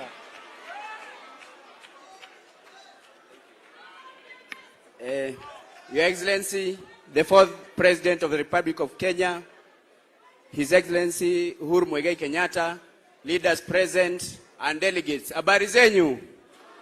Mungu ni mwema na kila wakati. Mimi kwa majina naitwa Amos Mwago Maina, mbunge wa Starehe constituency, Nairobi County. Na Nairobi through Jubilee. Starehe watu walisema Amondo best. Ni kweli? Mnajua ule lagai tulikuwa tunapigana naye, si mnamkumbuka? Lakini through Jubilee and our campaign tuliweza ku make it. So today here we are so happy with the resolutions of the NDC. And I want to assure you people, this move that we've been shown direction na rais wetu, hii ndio ile kitu tunagoja kuona. We are ready to take this party to the next generation. We as the youth of this country, we have the responsibility to oversight the government matters of economic performance. Meangalia venye cost of living imeenda juu, si ni kweli? Meangalia zile promises tuliambiwa zote, si ni uongo? We as the citizens of this country, we have the responsibility to protect our future. Tuko pamoja na Jubilee. So me, I'm so happy today. The Jubilee Party leo imeonyesha ishara inaamini the youth. Sio kiti imepewa mwenje. Na ni kijana. Si inaonyesha tatambua ma youth. Si ni kweli? Na pia natambua watu wa Kanairo. Si ni kweli? Mimi, Your Excellency, kuna kitu umesema lakini sitakubaliana nayo sana. Mesema chama yetu ni amani. Lakini Waswahili wanasema amani haiji ila kwa ncha upanga. Hao watu wanakuja kuiba mbuzi zako na kuchoma miti yako, wanaidhio toti kuheta shiana. Wanaidhio toti kuheta shiana. We have the right to protect our president. We have the right to protect the property of our citizens. Because when they finish coming for him, they'll come for us. And we cannot agree and we cannot allow. This is a republic that is governed through respect. Na mimi kwa hayo mengi na machache, mimi nawashukuru sana.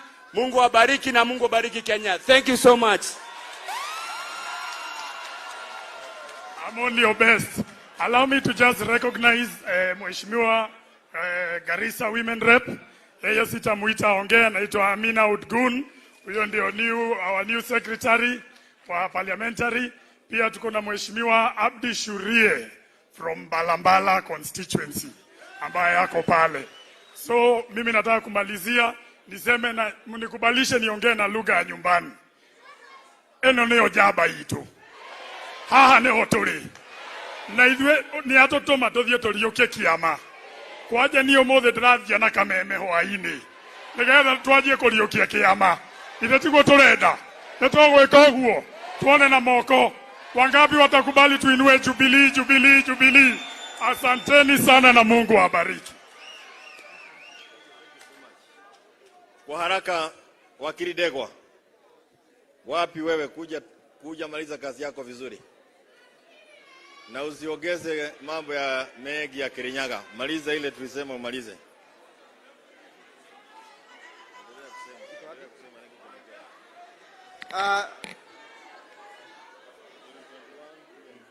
We just want to take a vote on resolution number 1 up to resolution number 4.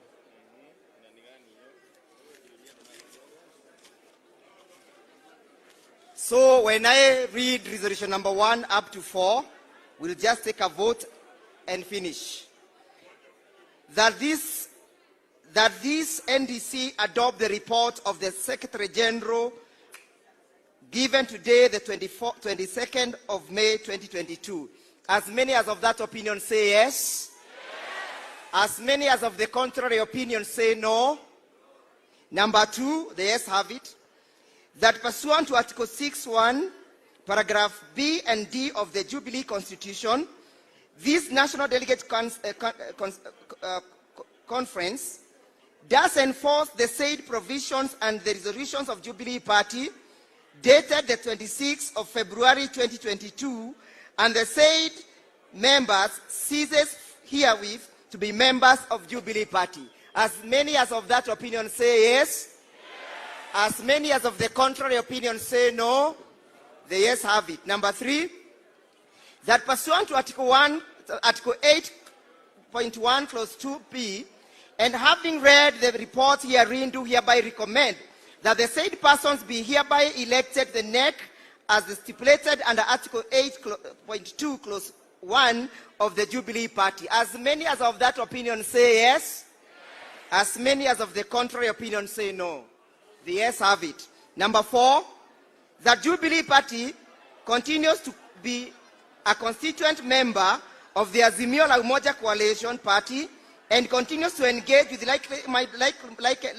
like-minded party in pursuant of the policies and agenda of the beneficial to Kenyans.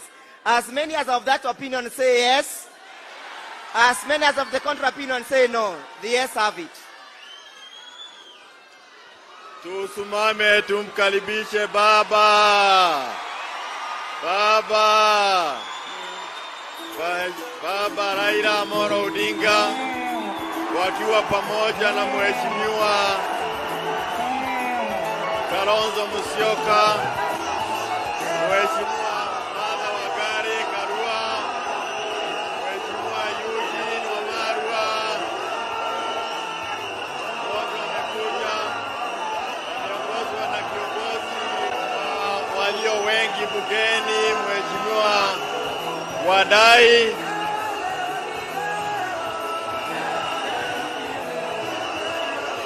Tafadhali wale ambao wanapiga picha na wengine, tafadhali muweze pia kutoka polepole.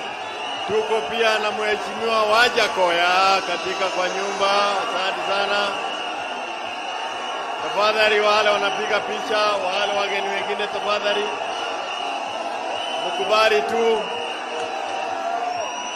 mkubali tu tupatiane nafasi hapa mbele. Security tafadhali tusaidieni hapa kidogo. Let us move so clear. Please move. Please clear the front. Tunashukuru Mungu, mapenzi yenu tunayaona, lakini tunaomba mtupe nafasi tu. Viongozi wetu, wageni wetu wamefika na tunataka wapate pia nafasi. Pia tuko na mheshimiwa governor aliyekuwako kule Murang'a, Governor Wairia, pigeni makofi. Tafadhali.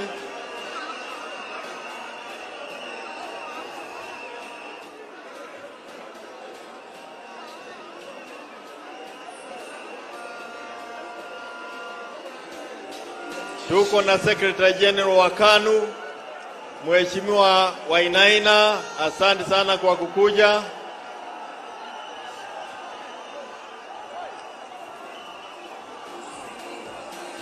Haya, sasa tutaendelea na program. Tunapoendelea tufanye hivi. Security tafadhali sogeni pia, kwa sababu wageni wetu wamefika. Sogeni kule kando, wageni wetu wamefika, wametulia, tunashukuru. Ninataka kabla ya kuwapa ni nani mumeona pale? Haya basi, tunaweza tukaketi, tutulie wote ili tuendelee na ratiba yetu. Asanteni sana, tunaweza tulia. Karibuni sana wageni wetu.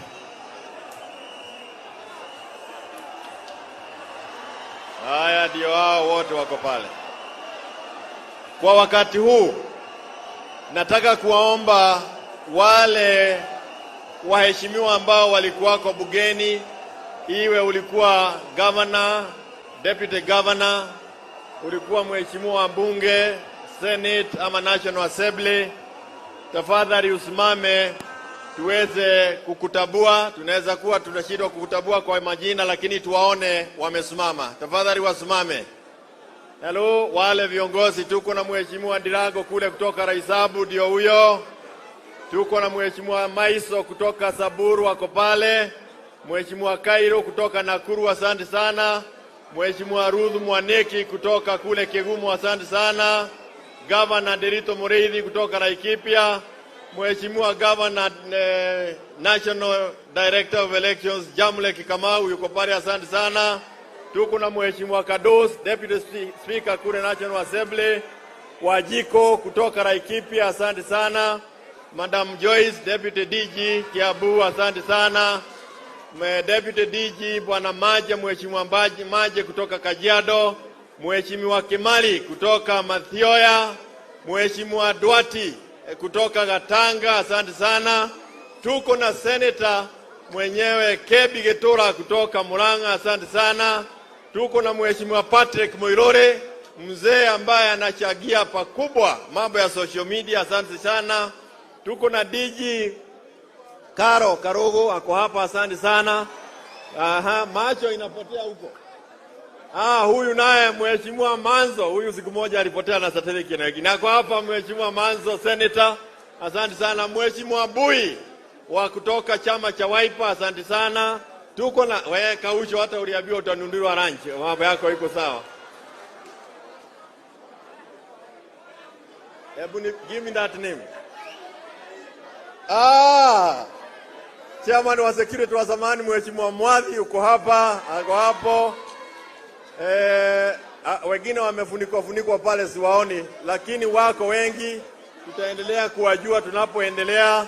Tuko na MCA, huyu mbaya anaitwa Karani. Your Excellency, Mheshimiwa Karani is our newest MCA. Alishida kiti ya MCA kule Embakasi juzi, akawaagusha wote ambao walikuwako, hata wale wa UDA. Juzi tu, our newest kid in the block. Sasa tuko na Mheshimiwa Mogo kutoka eneo hili, Mheshimiwa kutoka Naivasha,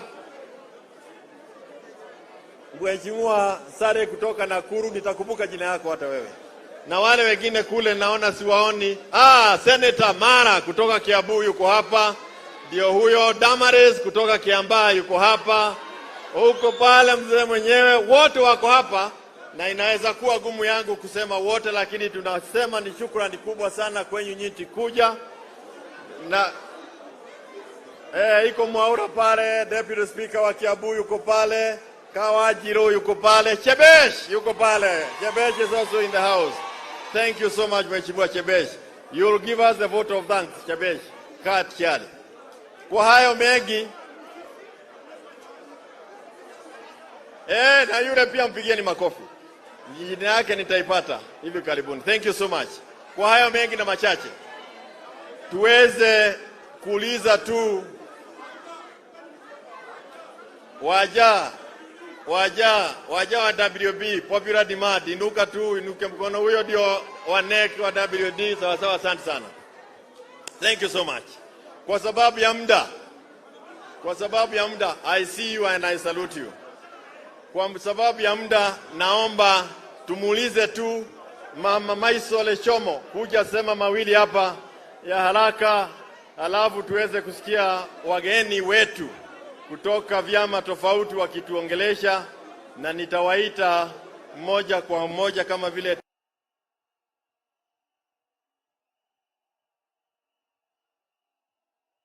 huyu amehakikisha chama cha Jubilee Saburu kiko hai na kiko na nguvu. Karibu Mheshimiwa.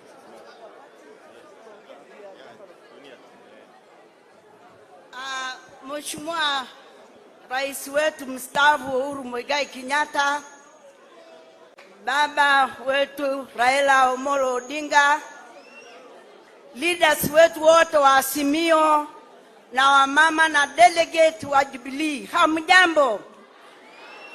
Tusalimiane wote. Jubilee juu! Jubilee juu!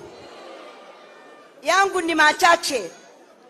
Kitu ya kwanza nataka kusema katika kwa chama yetu ya Azimio, nataka kueleza kinaganaga ijulikane.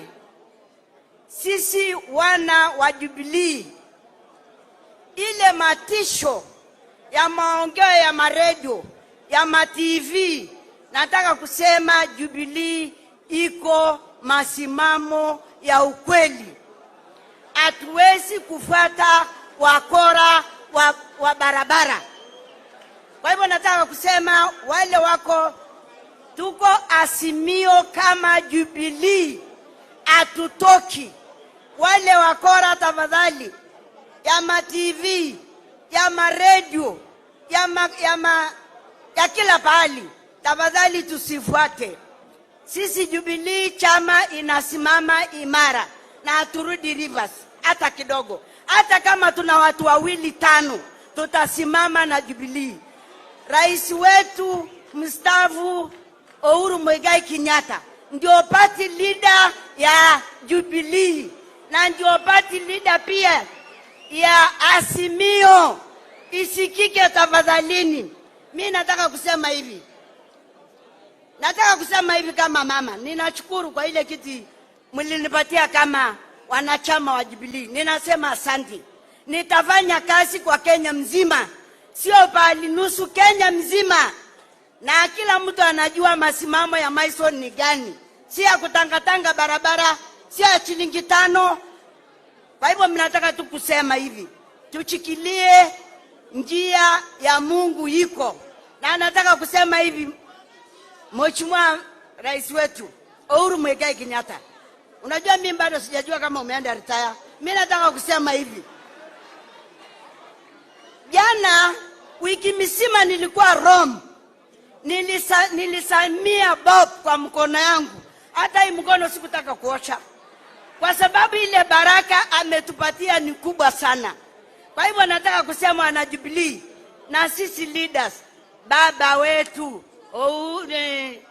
Raila Odinga, simama imara. Hii chakula imepanda, kuna watu wanaumia. Ukienda machinani ya wafugaji, ng'ombe imeisha, mbuzi imeisha, sukari ni shilingi 300, wacha 200, kilo ni 300. Unga ile ya gunia ni shilingi 200. Kwa hivyo watu wanaumia kwa sababu ya vitu imeenda juu. Sisi hatuusi mbuzi sahi, ala hatuna, hatuusi ng'ombe, ala hatuna, kwa sababu simeisha. Kwa hivyo uniambie, watoto wako nyumbani, watoto wajaenda shule kwa wafugaji, hakuna mali yoyote watauzia mali yao. Kwa hivyo hii si mchezo. Kama watu waoni tumesama, lakini Mungu mwenyewe atatusaidia. Asanteni, tushikilie chama. Makofi kwake Mheshimiwa Maisole Chomo.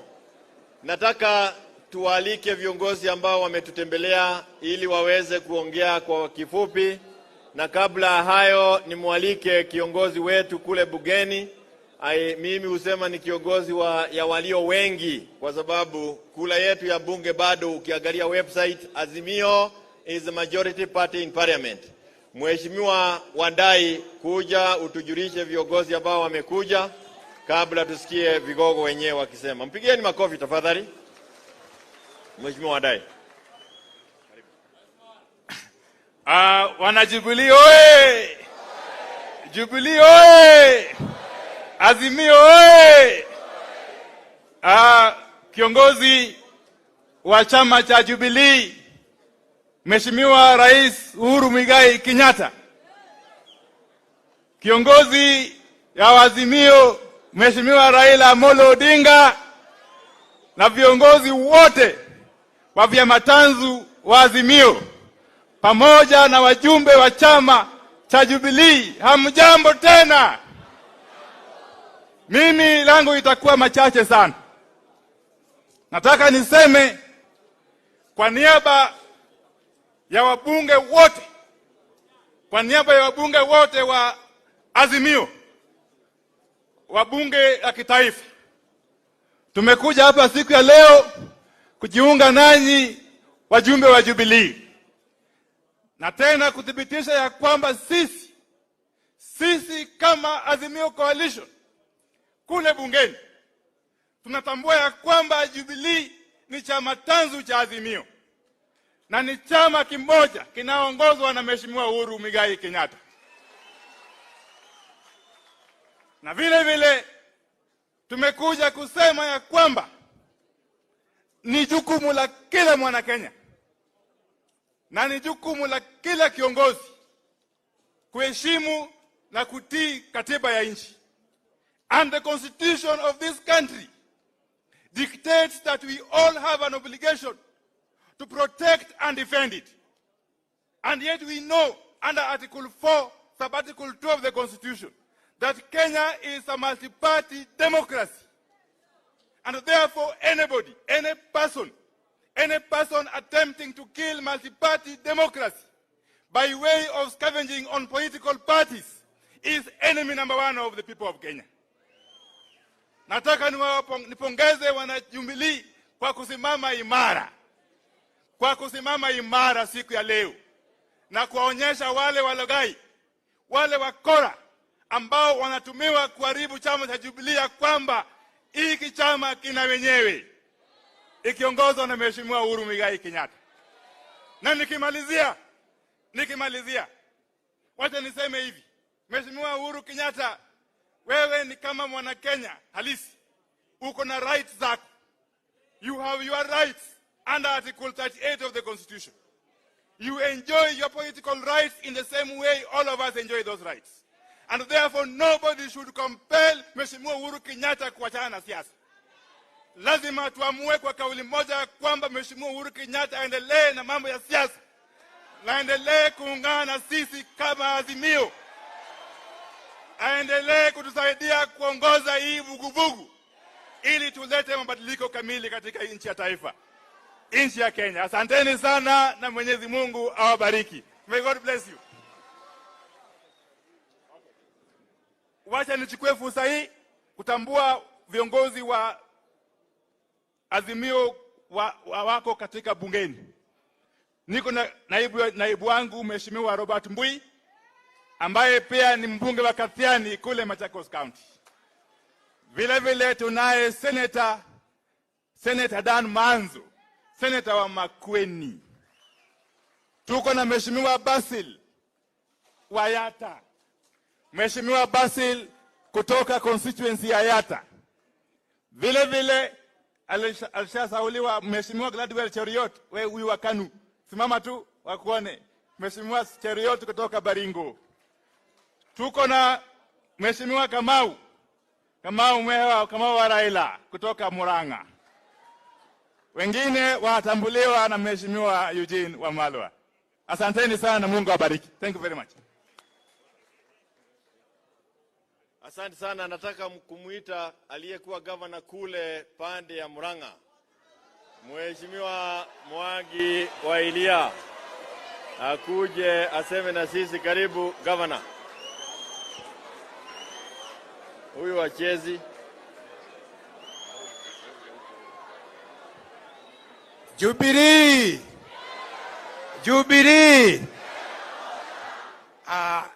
Kwanza nishukuru wanachama wa Jubilee kwa mwaliko wa leo. Na pia niseme utawala ambao uko katika Jamhuri ya Kenya, wao wote ni vifaranga vya Jubilee ama Azimio.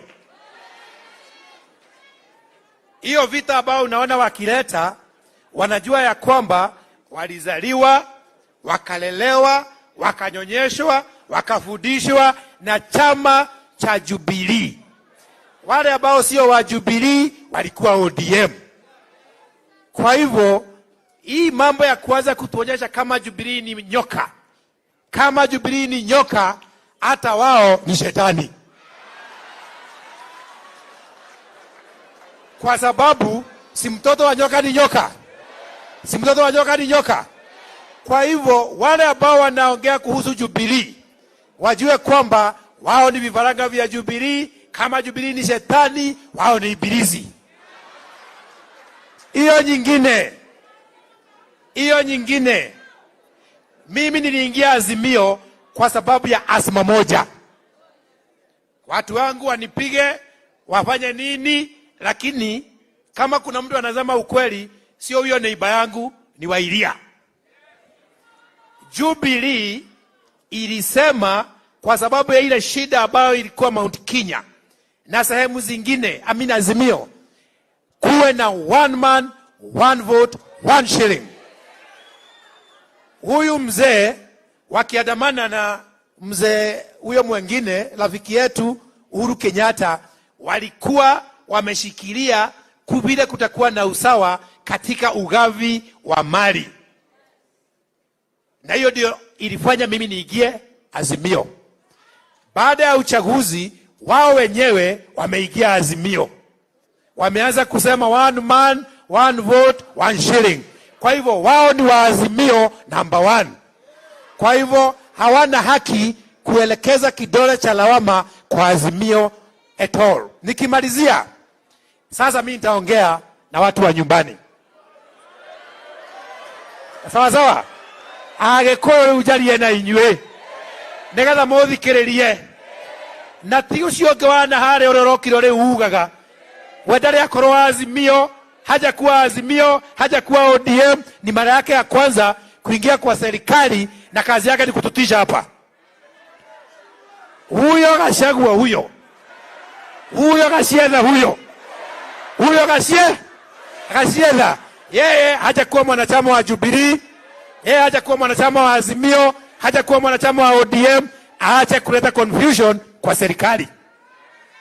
Hiyo nyingine, wakati Rais Moi aliporetire alikuwa amefanya mengi mema na mabaya.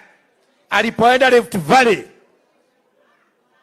watu wa Rift Valley wakiongozwa na rais wa sasa wote walimkaribisha kama mtoto wao baada ya kutumikia Kenya.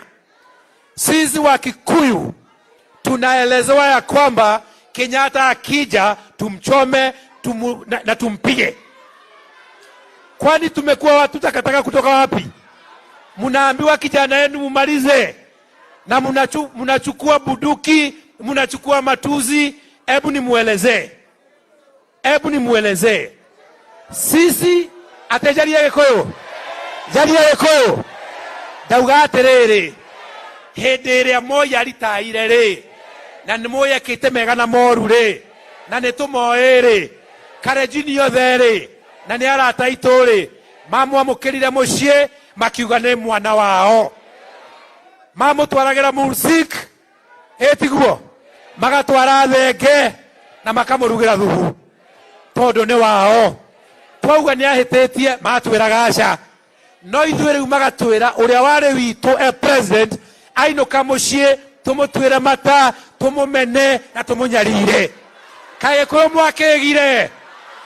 mwakegire na uri uramuritia Ngai-inĩ Gachagua okite gatwara kwa gacaitani biũ ati tumene andu aitu. Ndamwĩra kindu kimwe, guthii uria guguthii no ithuĩ na niĩ ndĩ wa Iria, niĩ njũĩ Kenyatta nĩ mwana witũ, njũĩ Kenyatta nĩ mwana wao. Akorwo nĩ ahĩtĩtie sawa sawa, ithuĩ nĩ tũkũmuohera, no gũtingĩtuĩka twamwĩkĩra mabĩngũ ũrĩa Kĩmathi ekagĩrwo mabĩngũ, ũrĩa Kenyatta ũcio ũngĩ ekagĩrwo mabĩngũ. Na niĩ nĩkĩo ndegeire mwena ũyũ biũ, nĩ kuona andũ aitũ makĩũra mũkarĩra kĩoro andũ aitũ. Nikimalizia, haha tũranyitana tunaandamwa. Tareu majiteria na haha thutha na hĩndĩ mambĩrĩirie kũriũkia, ndio sababu wanaanza kuvuhua na kuleta mambo ya EACC kwangu. Mimi naongea ukweli. Wanaanza kusema ati kuna kampuni ilifanya kazi 2013 ati na mimi ni mhusika. Hiyo kampuni mimi sina share, sina chochote. Waambiwe hivi na Gachagua waambie hivi, aniandame afanye nini, mimi singatuki. Akuje na EACC na chochote. Kama kuna mtu ambaye alipata shida miaka 10, si Gachagua. Sawa sawa, yeye alishikwa mara moja. Huyu baba aliteswa akawekwa kizuizini. Huyu Uhuru Kenyatta alikuwa mpaka Hague. Mimi nimeshikwa kwa madai ya uongo mara 10. Alishikwa mara moja akaanza kujikojolea, hiyo ndio anaendaga nayo Central Kenya, akisema ati vile yeye alishikwa. Koguo andu aitu ndakiria aura nĩngwendaga mũthuri ũcio aigua, ndiũ kana nĩ aigua. Tũcokere twarie Gĩkũyũ hanini. Niĩ baba witũ ndauga atĩrĩrĩ, hĩndĩ ĩrĩa Moi aritaire rĩ, ainũka Rift Valley rĩ, na nĩekĩte maũndũ maingĩ, mamwe marĩ mega na mamwe marĩ moru, tondũ ngĩathana mĩaka ĩyo yothe no nginya akorwo na kaũndũ. Kũrĩa aigirwo handũ, mathiaga tarĩ kũmũhoya, magathiĩ na mursik, magatwara thenge, makaruga thubu, na makauga ndakahutio nĩ mũndũ. Rais ũyũ wĩkuo William Ruto atindaga gwake mũciĩ, na makauga ndakahutio nĩ mũndũ. Gideoni ũmũthĩ gũtirĩ mũndũ ũmworotaga, no ithuĩ witũ aritaya tũkerwo tũrume na tũmũhũre na tũiye mbũri ciake. Kũu gwĩtagwo kũrogwo. Merwo ithuĩ macio mangĩ maigwo kando, no Gĩkũyũ maya Ngai tũtikũhũrithanio. Sawa, ũyũ nĩ witũ, niĩ ndĩ mũrũ wa nyina, na we ũramũhũra wĩ mwarĩ wa nyina na wĩ mũrũ wa nyina. Na nĩ tũrĩikara thĩ twĩ rũrĩrĩ, tuge ciaca rĩu ihũrwo, no andũ aitũ matiganwo matiganwo nao. Na twĩkanitho rĩu ndĩmwetĩkĩra njamba itũ tiganwo nayo. Nĩ tuoya imoko, no rĩo kũmũhutia ona ithuĩ tũkũndiru nake. Thank you very much. Asante sana Mheshimiwa Wairia. Haya, nataka kumwalika rafiki wetu hapa ambaye mnamjua sana. Alikuwa presidential candidate na akamaliza akiwa namba 3. Na alikuwa namba 3 na kura yake pia iliibiwa. Nataka nimwalike Mheshimiwa Wajakoya, ndio huyo kwa nyumba.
Mheshimiwa Uhuru Kenyatta, baba yetu Raila,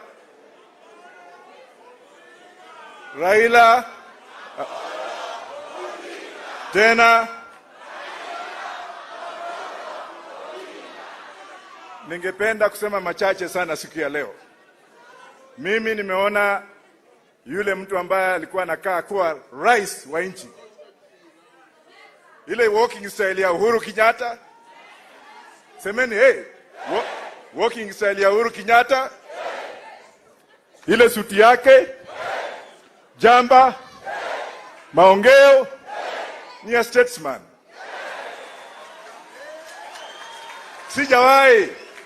Sijawahi kumsikia Uhuru Kenyatta akitusi watu wadogo wadogo.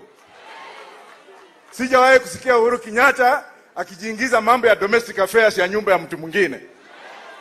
Gachagua, wacha nikuambie, sikuogopi. Wewe umeingilia mambo ya polisi. Wewe unafuta polisi. Unaingilia kazi ya polisi. Uko na chuki ambayo huwezi kuacha. Mwanaume ni mtu ambaye husamea watu wengine. Na tumesikia kuna mambo ya sukari. Si mnawajua? Tunataka tuangalie ndani yake kama watoto wa hawa watu wako kwa hiyo sukari. Kweli ama rongo? Ya pili, tukiwa na Mheshimiwa Raila Amolo Odinga ambaye ni taa ya taifa la Kenya, ambaye ni taa la bara la Afrika na ambaye ni taa ya ulimwengu mzima. Alafu nakuta vitoto vingine ambao vilikuwa na diapers wakati Raila alikuwa akifungwa, ambao hawakuwa wamejua kwenda choo, ambao alikuwa anasarishwa huko na majani kumani na zao.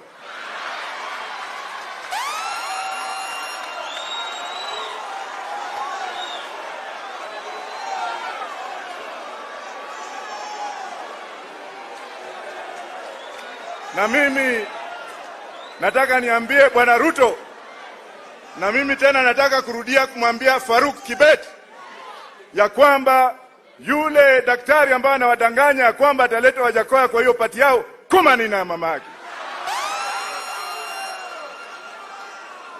Wamekuwa na njama ya kusema ya kwamba huyu mjamaa lazima tumtenganize na Raila. Mimi nimeambia baba akaniuliza na unapenda nini? Mimi nikasema wacha niende kwa kaburi la mzee Jaramogi Oginga Odinga, nikae pale niwote ndoto zake. Ikiwa atasema ya kwamba nenda, sitaenda. Watu wa Bangi mko? Bangi Bangia. Mkiona katika ulimwengu huu, dakika mbili tu. Katika ulimwengu huu uchumi wa nchi ya Canada, semeni hey Canada, Uingereza, Netherlands, Uganda, South Africa, Zimbabwe, India wanatumia bangi kwa bidhaa. Alafu nakuta wanafiki wengine hapa, wale makapitalisti wengine wanakaanga hapa akijifanya ni watu wa Mungu, tunaenda kufanya hivi kila kumani na zenu. Ile kitu tunataka ni kitu kimoja. Tunataka tuenee uchumi wetu. Tunataka tuagize uchumi wetu. Nataka tumlinde baba na wale ambao wametumwa kwenda kwa shamba ya Mama Ngina Kenyatta, kumani na zenu. Kufeni. Mama amestaafu. Bwana wake alikuwa rais wa nchi hii. Mtoto wake akawa rais. Mama amekuwa na baba ambaye ni rais na mtoto akawa rais. Alafu mshenzi mwingine ambao alizaliwa juzi hapa kutoka Murang'a na Nyeri. Tunatoka huko. Umeona Mluya akipiga Mluya mwenzake? Mumeona Gideon Moi na baba yake wakipigwa na mashamba yao? Mumesikia Airia amesema nini? Wengi hamkuwa mnanijua lakini mtanijua. Na mtu yoyote ambaye atalete nuks, tuko pamoja. I am not a coward, will never be one, has never been born to be one, and will never, ever, ever be one. Thank you very much.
Hello. Wajakoya mpaka ameenda na microphone. Asante sana Mheshimiwa Wajakoya. Mheshimiwa Rais aliye staafu wa 4 alikuwa na wafanyikazi ambao walikuwa very loyal, very trusted gentlemen. Watu ambao ukikutana na wao unawaheshimu na unafurahia ile kazi walifanya wakiwa na yeye. Leo tuko na mmoja wao ambaye pia amekuwa akitembea na sisi kwa hii safari ambayo tumekuwa nayo Azimio. Na nataka tumwalike, tumpokee Mheshimiwa Waziri Eugene Wamalwa ameitumikia serikali ya Jubilee, alikuwako na yeye ni kiongozi tunamheshimu, party leader wa DAP. Karibu mheshimiwa. Asante sana SG wa Jubilee, Mheshimiwa Kione, rafiki yangu. Your Excellency, the fourth President of the Republic of Kenya. Your Excellency, the second Prime Minister of the Republic of Kenya. Your Excellency, the 10th Vice President of the Republic of Kenya, Mheshimiwa Kalonzo, Mama Martha Karua, na wenzangu wote, wageni wa Jubilee na wana Jubilee wote. Hamjambo. Kwanza niko hapa kama kiongozi wa chama cha DAP, Democratic Action Party of Kenya, a sister party wa Jubilee. Lakini pia niko hapa kama founder member wa Jubilee. Kwa hivyo nikiwa hapa si pia mimi ni member. Na leo nimefurahi sana kuwa hapa. Na kitu kimenifurahisha sana, nimeangalia alama ya chama hiki. Na hii alama ni ya njiwa. Na njiwa inamaanisha nini? Inamaanisha nini? Wangapi hapa wanapenda amani? Nione kwa mikono tu. Your Excellency President Uhuru, looking at the dove reminds me of the journey we started together over 10 years ago. When we launched TNA and you started your journey to the presidency, your symbol was the dove. And one thing you said then over 10 years ago was that you are going to fight for peace. And great leaders in the world value peace, because peace is the foundation of development and everything else. And that is what Uhuru Kenyatta stood for. Secondly, you said you'd fight for the unity of this nation. And you started by uniting many parties, the TNA party, my party, New Ford Kenya, URP, and 10 other parties, to form this great party of Jubilee that will bring together this nation and unite our country. Today, as we come here as your partners in Azimio, we are proud that as the leader of Jubilee, you are still leading Jubilee towards unity. Na ndio sababu wana Azimio wa umoja tunafurahi sana kusimama hapa bega kwa bega na wana Jubilee. The third thing you vowed to fight then was corruption and tribalism. Just last week, we had the Prime Minister of Singapore in Kenya. 10 years ago, you told this nation that at independence, Kenya was at par as per our GDP with Singapore, Malaysia, and South Korea. Why the so-called Asian tigers left us behind, the experts told us, was because of the twin evils of tribalism and corruption. As president, you fought the twin evils. Today, all the people who had cases have had their cases withdrawn, and those corrupt have been put back to work, and Kenya Kwanza has entrenched corruption and tribalism. So as we stand here today, we want to tell you that your job is not done yet. And as Jubilee, we want to stand with you and to continue working with you. Kwa wale ambao wanaleta vitisho kwa Mheshimiwa Rais Uhuru Kenyatta, nataka niwaambie, I've known this gentleman since my childhood. Uhuru sio mtu wa kutishwa bwana. Na Uhuru sio mtu wa kupangwa bwana. Na wana Jubilee, si wao walisema ati hawapangwingwi. Nyinyi mnakubali mpangwe? Mnakubali mpangiwe uongozi wa chama chenu? Waambieni hata nyinyi mpangwingwi. Hiyo umeamua. Na hiyo ndio jambo nataka niseme hapa kama waziri wa mwisho wa haki na masuala ya katiba. As the last Minister for Justice and Constitutional Affairs, I want to say that the lie that is being advanced by Kenya Kwanza, the blackmail against Uhuru Kenyatta, to force him into retirement. We want to say that that constitution we passed in 2010 gives Uhuru Kenyatta and every Kenyan political rights under Article 38. You cannot limit his rights. Tuko pamoja? Na kama you want to play blackmail, you want to intimidate, ati munacheza ile mchezo ya money or the box. Munakumbuka hiyo mchezo? Yani wanamwambia eti either awache box, yani siasa, ati ndio apate marupurupu. Wana Jubilee, hebu niwaulize, mimi nimemsikiza Uhuru akiongea. Nataka niwaulize ninyi mpige kura leo. Should Uhuru choose the box or the money? Money or the box? Money or the box? Hebu wanaosema box. Sasa wana Kenya kwanza, mwache kutisha Uhuru na hiyo siasa ya pesa 8. Huyu Uhuru ni mtu unaweza tisha sababu ya pesa 8 kweli? Ati asipokubali atoke siasa, ati hawatampa marupurupu yake. Wakae nayo. They can keep the money. Uhuru should keep the box. He should keep Jubilee. Aendelee kutuongoza pamoja na baba Raila Odinga. Hebu nione mnaamua hapo hapo. Mwisho nataka niseme hii alama ya njiwa. Across the world, greatest leaders have fought for peace. Ukiangalia kule Afrika Kusini, ni sababu ya uongozi wa Mandela na mwenzake de Klerk. They build bridges of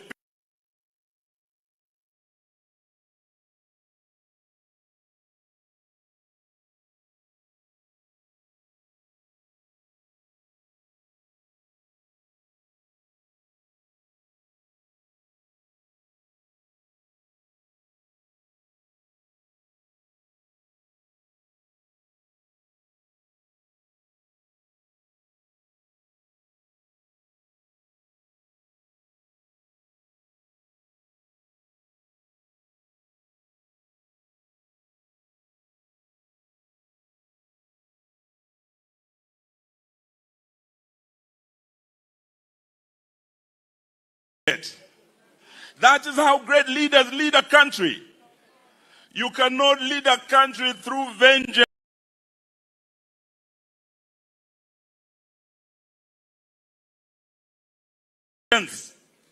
You cannot lead a country through vindictiveness.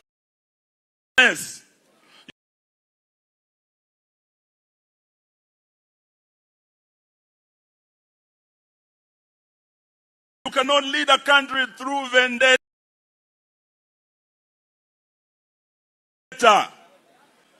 Wenzetu wa Kenya kwanza nataka tuambie mwache siasa ya chuki.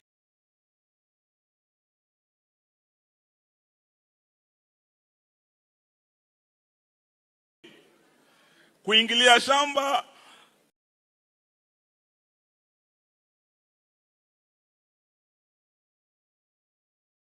ya mama Ngina na kuiba kondoo ya mjane, jamani, hiyo ni ungwana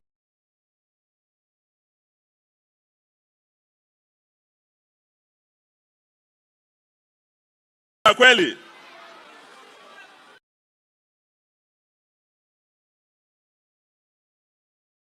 Wanaiba kondoo, wanaweza wacha pesa yenu?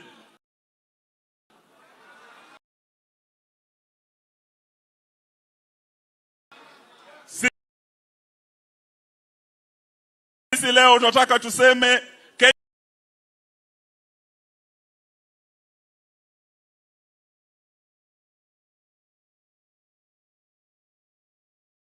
belongs to all of us. We want a united, peaceful country, and we'll continue walking this journey together. Tuko pamoja.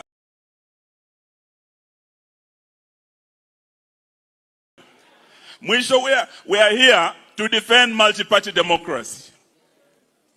Because we are seeing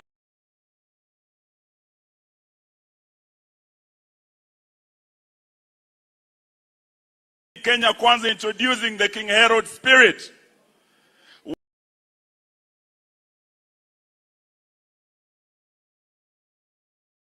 where you kill all male firstborns so that you remain king. UDA wananjama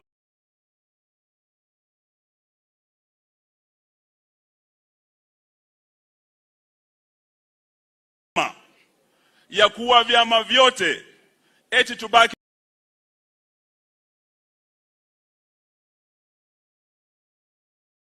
na chama kimoja cha UDA kitakachoongoza Kenya kwa miaka 100. Hiyo mnakubali? The first male child wanajaribu kuwa ni Jubilee. We are here kama wanaazimio kuambia we will stand with Jubilee in defense of multi-party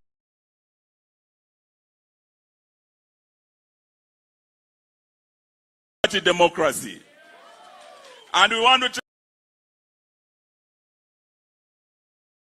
tell the man from Mathira, si mnamjua? Ati he was just stamping, ati amemaliza Jubilee, out of 28 MPs amewanyang'anya 26. Ati amemaliza ODM, amechukua wabunge 8.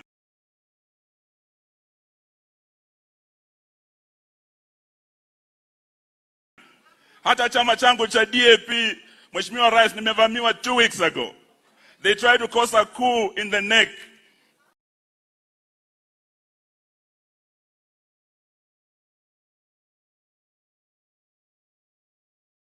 Tukakabiliana na hawa. They are targeting Wiper and all other parties. Today we want to say we are here in the spirit of the Musketeers, where the Musketeers would say all for one and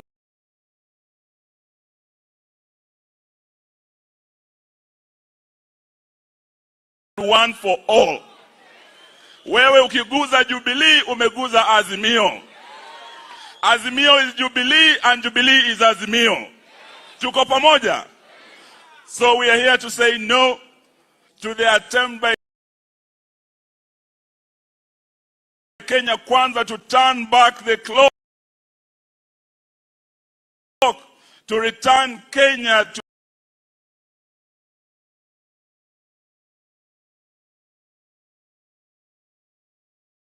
a single party state. We know wao ni wanafunzi wa Nyayo. Nyayo kill multi-party democracy, wanafuata hiyo Nyayo. Na hata Madhioya, kuna jamaa anaitwa Kamoda alisema eti chama ni kimoja kutawala miaka 100. Sisi leo tuwasema let it remain a dream. Safari haijakamilika. Wakenya wanaumia. Bwana Opiyo Wandayi, ukiwa hapa na wabunge na tuko na watu kama kina Gaucho wamekuwa wanapigana sana mambo ya unga. Your Excellency, I want to thank you kutambua watu wa chini kama Gaucho. Sababu kuna jamaa walijifanya mahasla eti wanapenda watu wa chini. Siku hizi wamechukua watu ma-CAS kama kina Kidero. Kidero ni hasla kweli?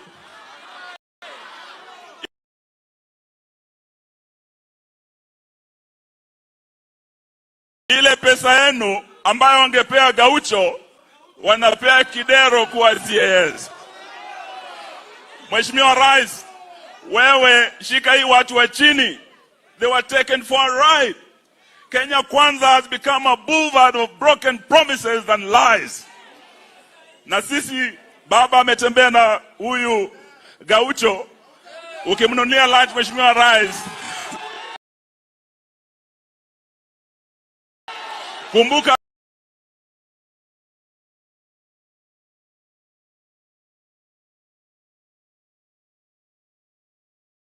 Gaucho ana ndugu yake anaitwa Okanga.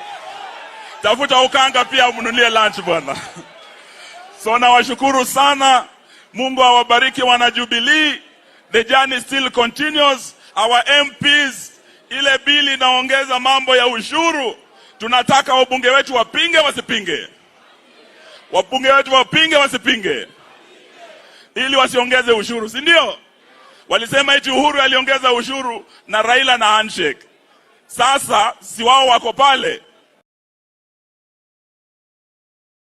Badala ya kupunguza, si wanataka kuongeza. Shetani afanye nini? Asante.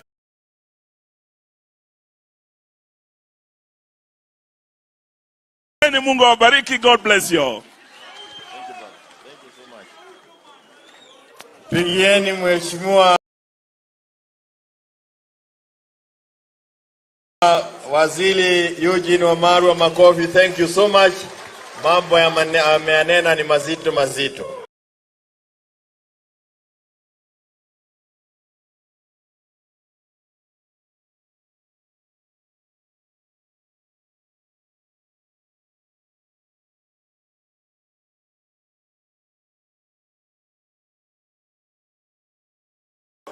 Tuko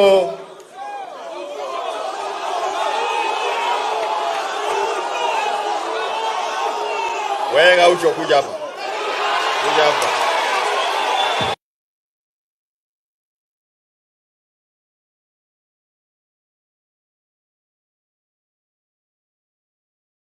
Ndio juzi niliongea kama nimekasirika kwa sababu gani?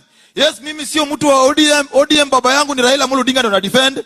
Na juu baba aliniambia lazima ni defend Uhuru mali anapigwa, baba akiniambia huyo ruka na ruka. Nikishavunjika ndo namuuliza baba nilikuwa narukia nini? Lakini lazima niruke ya kwanza. Nasema hivi, hata kama wamedharau Uhuru Kenyatta aje, awange replace Uhuru Muigai Kenyatta, former president, eti na mtu anaitwa Sabina Joy. Sio Sabina? Ni Sabina Joy ama ni Sabina Chege? Ni Sabina Joy. Munge mtavutia mtu ambao kuna integrity. Si mtu anajua hizi room zingine mingi kuliko maisha yake. Liria. Wana Jubilee TV. Mimi kama bunge president nasema mbele ya former, najua mimi ndio president Uhuru Kenyatta, nafaa pige picha na mimi kwa sema hivi. Juu unga wameweka juu, Mr. President. Bei ya unga iko juu. Sukari imetushinda. Trust pia hakuna, inamaanisha watu wakitu kushikwa na ukimwi ni rahisi. Mimi nasema hivi, mimi kama bunge president juzi nikaka tu support yenu kidogo, sisi tutakuwa kwa maandamano kwa sababu watu wale wako na shida. Ni kweli si kweli? Na namalizia nikisema, huyu jamaa anataka kumaliza biashara ya Kikuyu ya manyumba. Kwa nini ana insist kujenga manyumba na watu wa Kenya bado wako na njaa? Tunaona hiyo Ruto 18 walisema ya kwamba Raila Odinga anataka kumaliza biashara ya Kikuyu ya manyumba. Leo yeye anasema ya kwamba lazima utoe pesa ya kujenga nyumba na nguvu. Watu wa Korokocho wamekwambia nataka nyumba, watu wa Dadora wamekwambia nataka nyumba, watu wa Kayole wamekwambia. Ruto, wacha kukonu wa Kenya. Mimi kama ghetto president naomba president wangu Raila Odinga na Kalonzo Musyoka na Uhuru Kenyatta msimame na mimi na msome na bunge, kwa sababu vile wanafuruga Jubilee sasa hivi wameanza kuweka kibaraka yao pia ingie ndani ya bunge. Mimi nataka support yenu. Mimi pia nikikuja kama hapa na kuwa na gari kidogo, hiyo lunch yako gari kidogo ambayo nakaa juu nikitembelea watu. Asanteni na Mungu awabariki. Asante sana. Ya ucho. Ameenda kupigwa picha. Asante sana. Thank you so much. Hiyo ni mtisha kwa vijana wetu wakaribie Gaucho, waelewe siasa ya Kenya.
Fighting on a rival.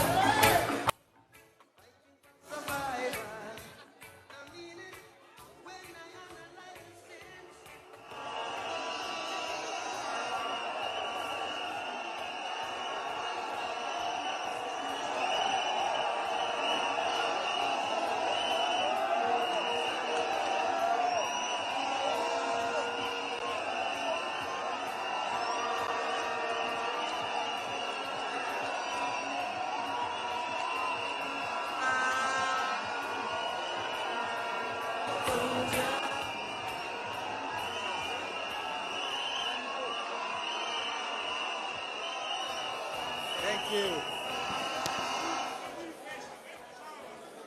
Thank you. Wana Jubilee hoye. Jubilee. Mbele pamoja. Jubilee. Alafu nitawasalimu kwa Azimio. Azimio. Azimio. Basi salamu nyingi kutoka wana Wiper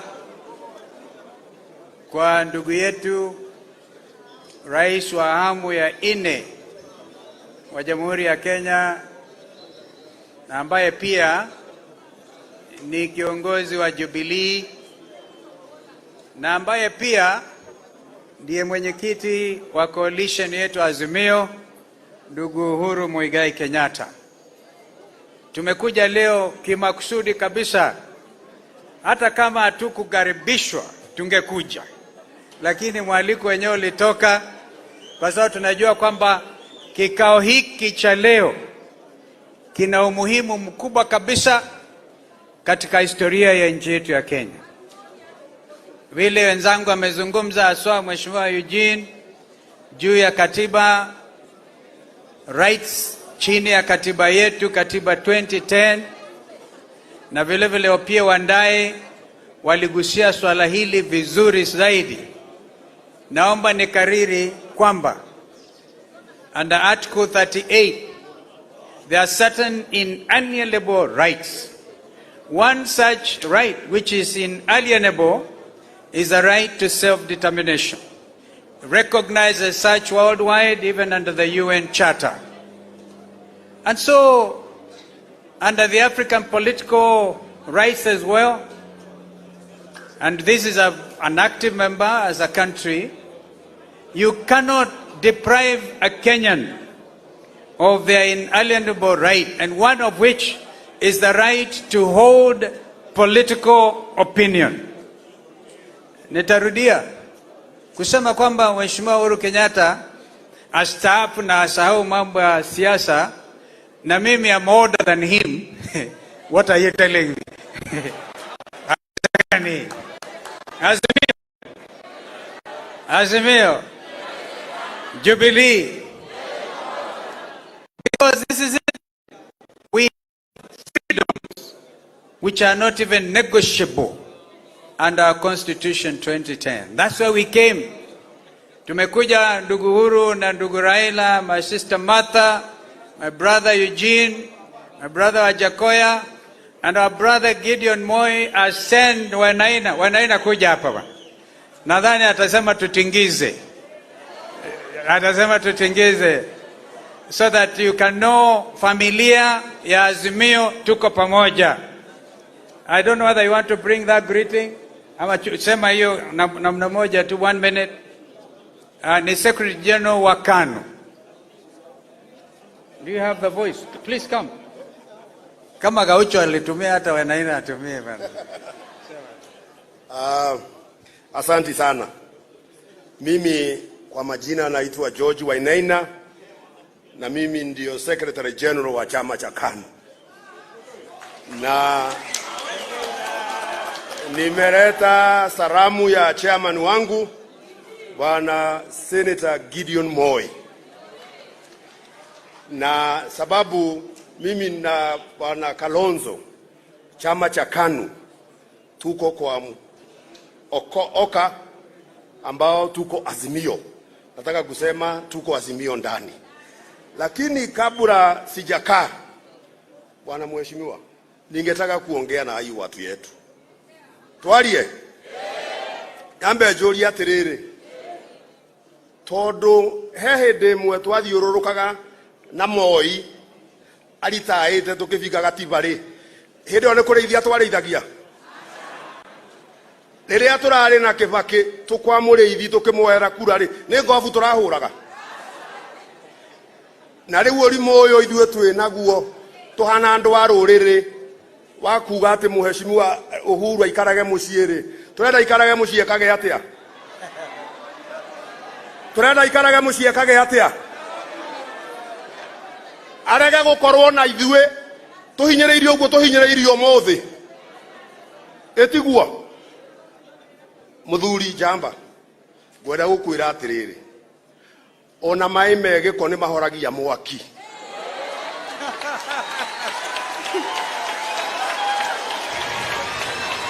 Hiyo ya mwisho ni anasema maji unaona nimeelewa. Na hiyo ni ya kindani ya Wagikuyu ndugu zetu. Basi kwa kifupi, kwa sababu leo ni siku ya Jubilee, asanteni tena kwa kusimama imara. Ndugu Raila na Sister Martha wakija hapa atawaelezeeni kwamba sisi tulikubali kwamba kuwe na bipartisan. Amepita mtihani kidogo, tulikuwa tumemwekea a very serious mtihani, aje afuruge kikao hiki. Tomorrow tuambia watu wetu watoke hiyo kitu inaitwa bipartisan na turudi mitaani. Lakini akasema hapa ameleta ulinzi mkubwa, na ni heshima, kwa sababu huwezi kumdhulumu rais wa 4 wa awamu ya 4 ya Jamhuri ya Kenya, Mheshimiwa Uhuru Kenyatta. Kwa hivyo heshima kidogo hapo, tunaweka tiki kidogo. Lakini sikiliza, sema mtu amsomee vizuri, hata Inspector General Kome asome katiba, because this country can never go backwards. Hawajui kusoma, tutamwambia Gaucho asomee, because kama hawajui ni bahati mbaya sana. Kwamba kwa mfano huwezi kurudisha Kenya kuwa a single party dictatorship. It can never happen. So from today, mimi natoa maoni yangu kama ifuatavyo. If you want bipartisan talks to continue, from today, those who have left Jubilee, na tukija njiani Mheshimiwa Rais tulikuwa tunasikia majina yakisomwa na shujaa Mheshimiwa Kioni. Akasoma wale ambao wametoka kwa hiari yao. Kama wanaheshimu multi-party democracy, wakubali kwamba sasa kuwe na by-elections kwa mahali ambapo wanawakilisha.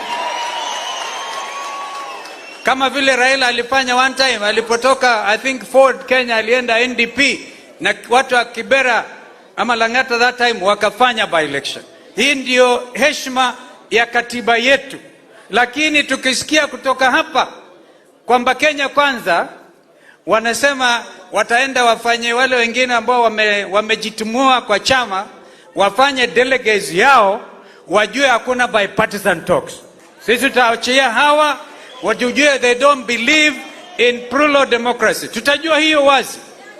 Kwa hivyo vile walimtoa Kainan, wakasema because alikuwa one of us kwa Azimio, wakamchukua wakamweka kwa timu yao, wakaheshimu vile wananchi walivyokuwa wakizungumza, wakamtoa. Basi tukarudi kwa meza. Vivyo hivyo, kama wanawapenda hawa sana, waingie kwa Kenya kwanza, whichever party they want to belong to, waende kwa by-election, tukutane kwa wananchi. Wangapi wananiunga mkono? Asanteni sana. So this is serious. This is such a critical meeting. If we all believe in the future of democracy in this country. At this particular time, mimi na hesabu, kwa sababu nimeona kwingine demokrasia ikidhulumiwa, maniruhusi, nimesikia on BBC radio ama television na CNN, watu wa Pakistan, watu zaidi ya 10,000 wameshikwa, wamewekwa ndani kwa kujaribu kudefend Bwana Imran Khan na demokrasia. Wanashikwa, jeshi, army, kila kitu. It is like they were in Nairobi wakati vita vya pipeline vilivyotokea. When an attempt was made on the life of our brother Raila Odinga. We cannot allow this country to go back 1 inch. Kama vile mzee Kenyatta one time alisema wakati wa shifter war. Alisema in Arusha, not an inch of Kenyan soil. We are going to say, not an inch of the gains you have made in terms of democracy will be ceded to anybody. because the constitution reigns supreme. Na kwa hivyo mambo haya mimi nawapongezeni tena sana. Mimi nitalala leo. Nitalala because if they have ears to hear, wamesikia. Na kama hawana, basi they will have. I want to invite you, ndugu Uhuru na Azimio, na Jubilee, of course led by our brother Raila. We are going to have a big town hall kama hii on Saturday. Walikuwa wakisema wakitoka Northlands wataenda kuiba mbuzi yangu kidogo Yata, lakini walirudia njiani kwa sababu kuna mtu alituma text message akisema mkienda huko Yata kwa Kalonzo kwanza mjue hamtatoka huko.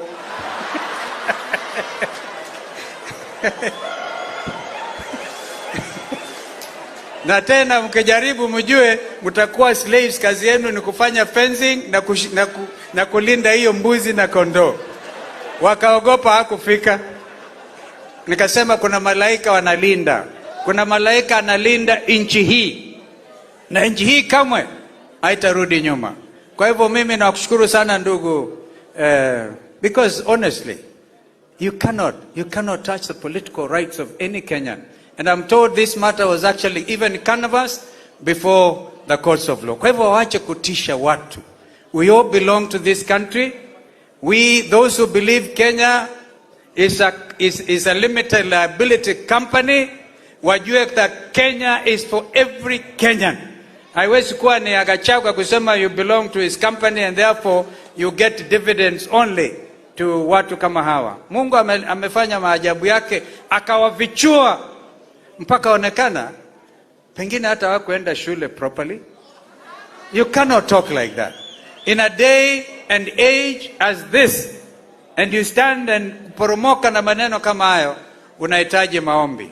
So when I see some of the leaders there kama Sister Shebesh, na kuona nasema wonderful, na team ambao umechukua mamlaka yenu, allow me to address a lady called Anderitu, a lady I have respect for. Usikubali, because that should be an independent office. Usije ukadhulumiwa uambiwe ati hao wanaenda kotini. My brother,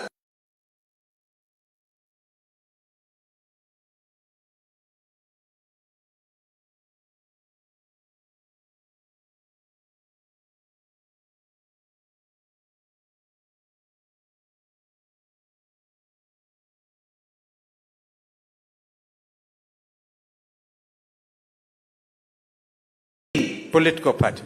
So we will not allow that. That is, to me, an absolute minimum. If they touch Jubilee kwa kwenda kwa mahakama na nini, we all know these other guys. We wish them well. The least they can do, form their own party, disappear huko, tuende tukakutane na wananchi. Kwa hivyo mimi nimeongea sana ndugu Kioni, na huyu bwana huyu ni generali. You have a general of a secretary general. So again, karibuni Yata delegation ya Jubilee. Of course, you'll be hosted by Wiper, and our brother Raila will be there as our leader, and my sister Martha. Mother likes to say I must always slaughter a goat for her. I will make sure I do so. May God bless Kenya. May God bless Jubilee. Amen. Thank you. Makofi tena kwa naibu wa rais Mheshimiwa Kalonzo Musyoka. Thank you so much. Nataka niwatabue kuna wana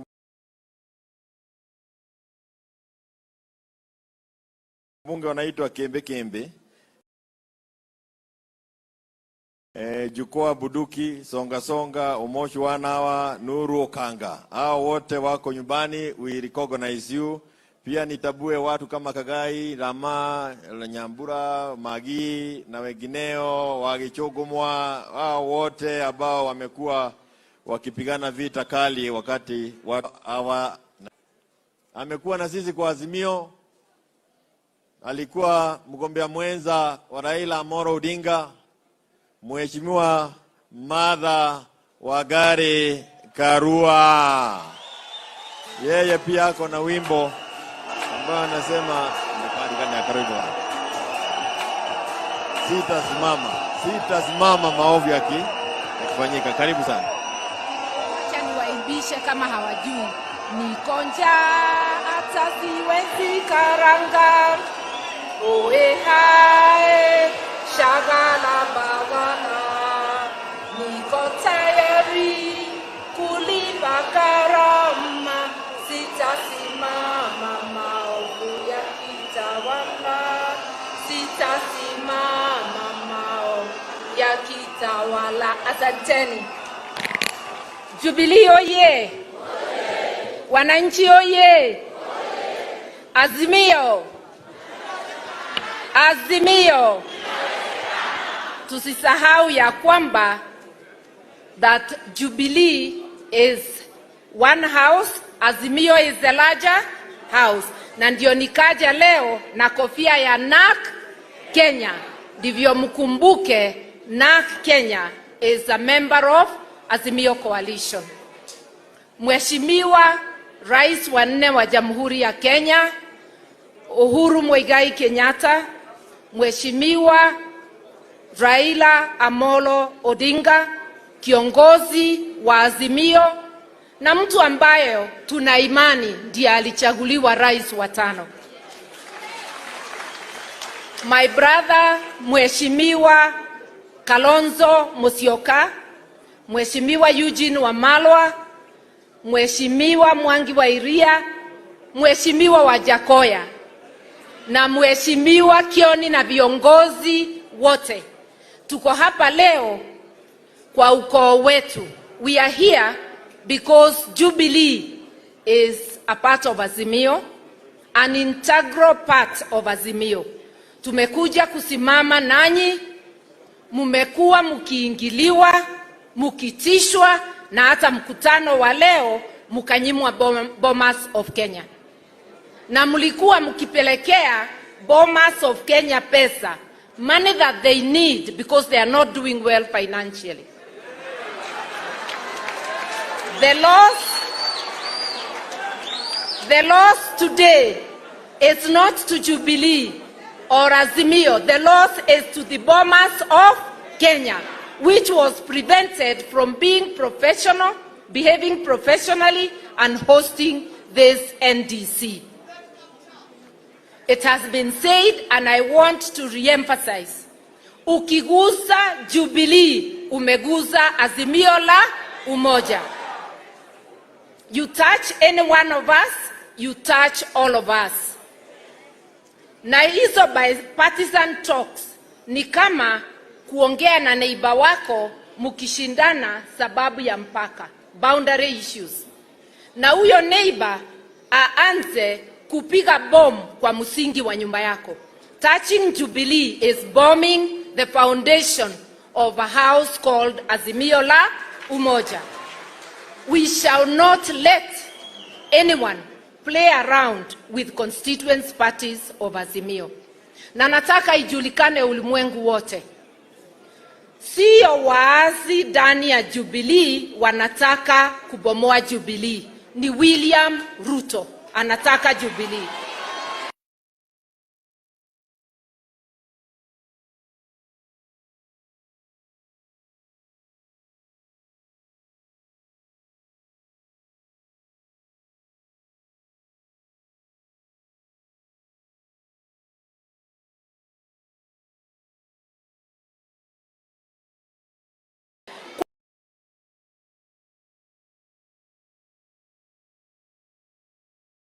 Nini ukae ukijaribu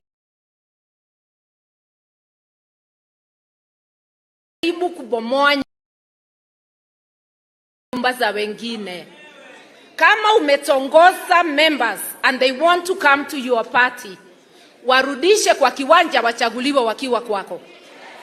Hata mzee wetu aliaga, mzee Moi, alikuwa na heshima kwa sheria, akitongoza Kenya.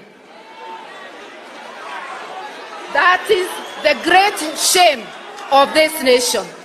Hatutaki usaidizi wako William Ruto. All we need is respect for the rule of law. Respect for the political parties alone. Wewe jenga nyumba yako. na ukitongoza hata watu 100, we are ready for by-elections, na mimi nakuahidi tutakubwaga wewe. Na tunakuambia what he is trying to do, because it is good people know, anajaribu kupata super majority ndivyo aweze kupindua katiba bila wananchi kujua. This is a great assault on democracy. Tunajua wewe hujapambania democracy. Some of us have fought for democracy throughout our lives in this country. Wewe ulipinga hata hii katiba. But you are bound by this very constitution. You must respect it. You are not above the law. If you don't, as Kenyans, we will force you. Pia nieleze sababu we will force him because wananchi ndio wako na ushukani wa juu. Sovereignty belongs to the people of Kenya. Wakenya ndio wanapatia koti ushukani. Wakenya ndio wanapatia offices zote za executive ushukani. Hata wabunge wanapatiwa ushukani na Wakenya.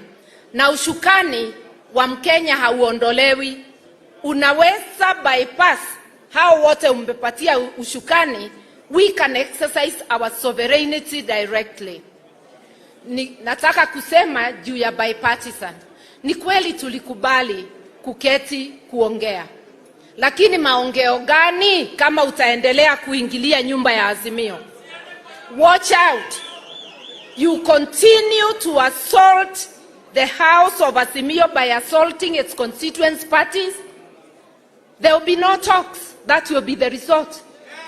If you really want to sit down, show respect to Azimio and its constituent parties. And take that as a serious warning shot. Kenyans are tired. Na mambo ya ushuru, wewe Zakayo, utashuka.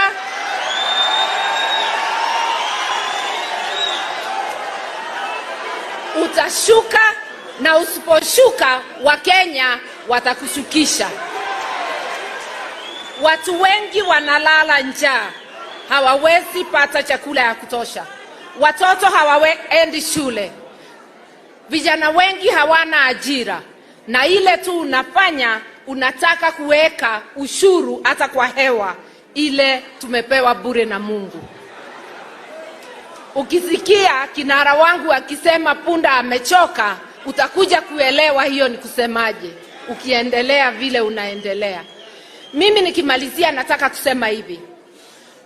Nchi ambayo haina msingi wa heshima haiwezi ikaendelea, itazambaratika. Na heshima ni kusema hata kama hunipendi, nipatie haki zangu kisheria. Huwezi ukaingilia rais amestaafu, wewe umuone kama si Mkenya, uingilie haki zake na za jamii yake. Shame on you. Kenyans will not tolerate lawlessness na ukosaji wa adabu, kuingilia mali ya wenyewe, kutusi watu kila siku. Iko watu hapo na sitataja majina yao, wasichafue. Nitachafuka mdomo tafadhali. Mutawajua. There are people who are behaving like village bullies. Kazi yao ni kutusi watu kila siku. We are not going to accept to be bullied into silence. You can insult all you want, but we are not going to be cowed down. We shall stand for our rights, and we are going to liberate ourselves and our country, whatever it takes. That is a notice to you. Na kwa jamii yetu ya Wakikuyu, moririkanaga na ngwariage Gĩcũgũ.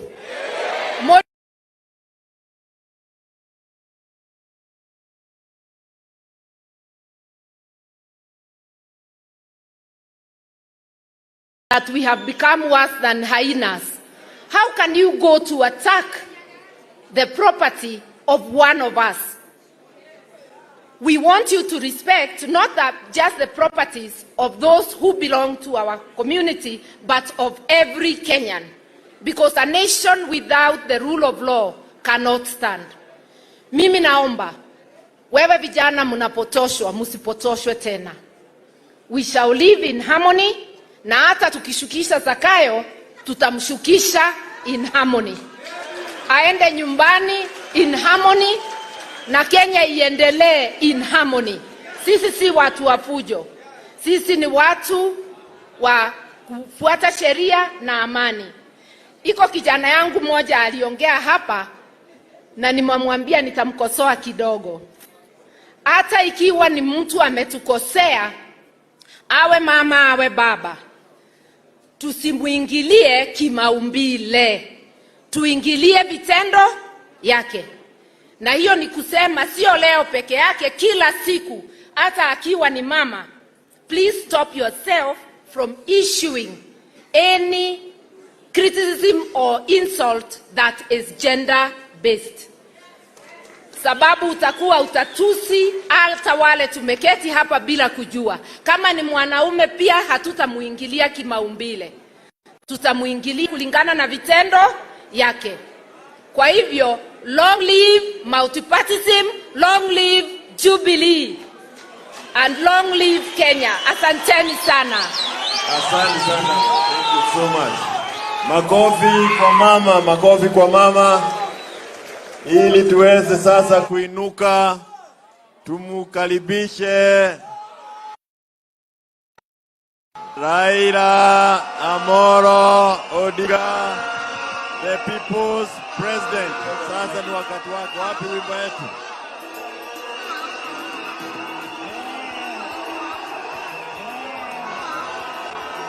Raila Amolo Odinga, the people's president.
Jubilee! Jubilee! Azimio! Azimio! Hey! Hey! Hey! Hayawi, hayawi! Hayawi, hayawi! Hayawi, hayawi! Walisema haitawezekana, haitawezekana, lakini wana Jubilee na wana Azimio wakawajibu ya kwamba ina na ita simefanyika. Sasa Jubilee imefanya, wajafanya? Azimio imefurahi, hajafurahi?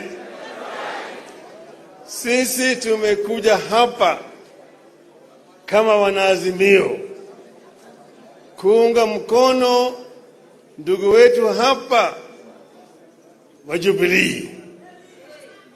Nataka kutoa shukrani sana kwa ndugu yangu Uhuru Kenyatta kwa kusimama imara na kuhepa vitisho vyote na kusema ya kwamba Jubilee itafanya mkutano siku ya leo.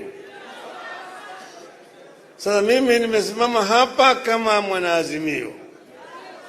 Nataka kuongea sasa kwa niaba ya Azimio yote kuna maneno ambayo mimi nataka kuongea na wale wengine huko. Nitaongea kwanza kwa Kimombo ili wasikie vizuri, baadaye nitafanya Kiswahili kidogo. On behalf of Azimio, I am honored to join you at this special National Delegates Convention of Jubilee Party, which also serves to kick off the rejuvenation of all Azimio parties. As a coalition, we recognize that we are only as strong as our constituent parties. A strong Jubilee is therefore as strong as Azimio.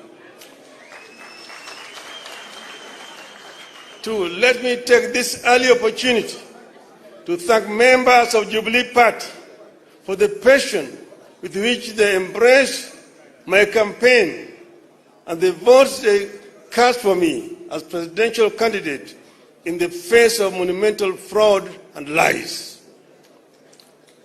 I don't take it for granted that millions of voters woke up at dawn in Mount Kenya and other parts of the country, lined up for hours and trusted me with their future by voting for me. I urge you not to give up on that dream of a regime governed by empathy for citizens, honesty, and accountability, as opposed to the lies Kenya Kwanza sold and continued to sell. The Jubilee Party carries a special significance to us in Azimio precisely because of attacks it has endured and efforts of the state to kill or co-opt it forcibly into Kenya Kwanza. Should Jubilee be subdued, multi-party democracy will be under serious threat in our country. Accountability will be severely compromised. Uncouth manners and barbaric politics will be cemented in huge sections of our land where leaders with such credentials want to hold sway. The end game is for Kenya Kwanza in its scheme against Jubilee is to give itself a supermajority in parliament that will enable it to amend the constitution towards its desired goals, including possible removal of presidential term limits. In this, the regime is working on a well-trodden path. Kenya Kwanza is working on an arrangement similar to that of 1964 that saw KADU walk across the aisle and join KANU without its members of parliament having to seek fresh mandate. Kenya Kwanza want to ensure Jubilee as a party does not continue to exist on this side of the aisle. They want Jubilee dead in the same way KADU did, after which Kenya Kwanza will try to enact the train of events that saw Kenya become a de facto one-party state from 1969 before being made a de jure one-party state one afternoon in 1982. Kenyans need to appreciate that the desire to kill alternative forms of political organization is the initial step on the path to a full-blown dictatorship. Next will be a freeze in the people's participation and representation in political affairs of the nation. Next, the rate of participation in critical national activities like voting will diminish. By 1983, as we entered the peak of years of a single-party dictatorship in Kenya, voter turnout stood at a mere 30%. It is therefore upon us, the parties and those who have this hindsight of history, to ensure that what happened once does not happen twice. While those in government may think they will be insulated should the regime succeed in destroying multi-party systems, history tells us that as soon as the regime in power succeeds in killing opposition, it will turn inwards and kill debate and dissent within its own ranks. The governing party will become a tool of the office of the president to manage opposition from within and without. When that happens, only one voice will matter, that of the president. Even those politicians who now think they wield power in the government party will not know where they lost the plot. The people trying to kill or take over Jubilee and hand it over to Kenya Kwanza may not be fully aware of the complex schemes being plotted by their sponsors. They are mere pawns in a game that will eventually consume them. Kenyans will recall that one afternoon in 1982, a few excited members of parliament set and approved the making of Kenya a one-party state. Those excited men and women who voted aye that afternoon in 1982 thought they were punishing other people. A number of them became the very first victims of the snares they thought they were laying for others. Which is why Jubilee's war toward of Kenya Kwanza must be the war of every Kenyan who treasure freedom, the rule of law, and respect for human rights, including the right to associate and to hold and express views freely. I must commend Jubilee Party for remaining strong, focused in the face of sustained state-sponsored onslaught. I am happy that the party recognizes its responsibility to Kenyans to defend and sustain our hard-won multi-party system. More importantly, I commend the Jubilee Party for continuing to fight for lowering of cost of living, electoral justice, inclusivity in appointment in public office, and abolition of excessive taxation of Kenyans. I want to assure you that we will fight this battle together and we will win it together. Failure is not an option. Failure is not an option.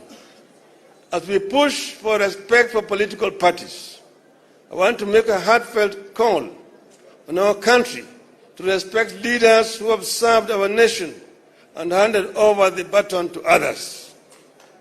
In the recent months, you have seen very uncouth, very primitive, and unwarranted attacks on the person and property of His Excellency Uhuru Kenyatta and his family, including the founding president, Mr. Jomo Kenyatta.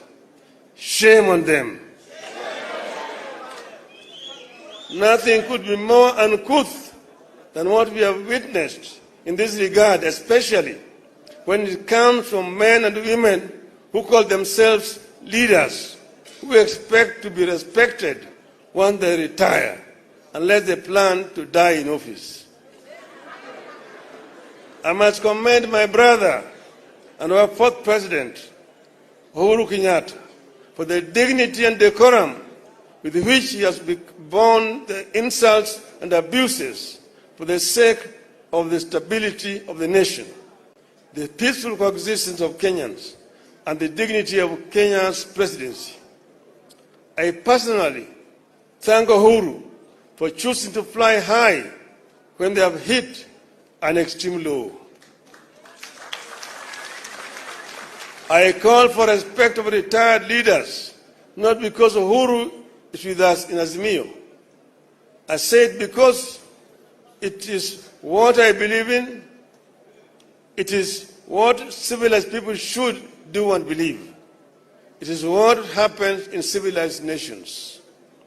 Kenyans will recall that when NAC took power in 2002 and excited cabinet ministers bayed for the blood of the then retired President Daniel Arap Moi, I said no. I said no to the intended frustration of a man who had held various leadership positions right from before independence, ending up as our president for 24 years. As I said when we launched Azimio in Nakuru on 16th of August 2021, we must cleanse this land of the spirit of anger and bitterness, revenge and entitlement that the presidency continues to ooze. We must also build electoral systems that are resilient, transparent, accountable, and respect the wishes of the voters as expressed at the ballot. We believe that when leaders and governments lack popular support, as is presently the case, accountability, empathy, democracy, and good governance cannot be expected, and the nation cannot move forward. This is the tragedy that afflicts this country today.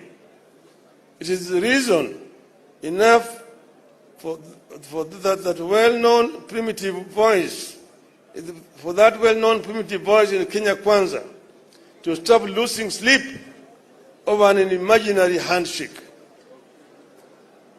Kenya Kwanza is too shady to be embraced.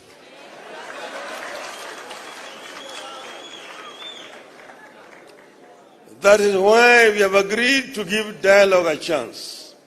We embrace the talks to secure a good deal for Kenyans, and if the deal will not be forthcoming, Kenyans can be sure we will not pursue vain dialogue.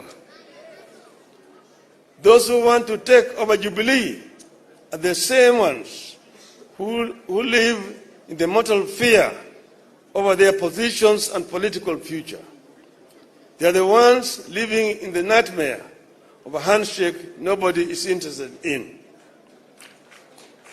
They want to destroy Jubilee not because it is weak, but because they recognize Jubilee is a force now and could be an even bigger force and a threat in the years ahead. I urge you to stay focused in creating an atmosphere that will allow the country to take a critical look at traditions and institutions with a view to creating an atmosphere for constitutionalism to take off and thrive. I therefore encourage you to implement the resolutions of this convention with the confidence that the full force of Azimio la Umoja is covering your back. God bless Jubilee Party. God bless Azimio. God bless Kenya.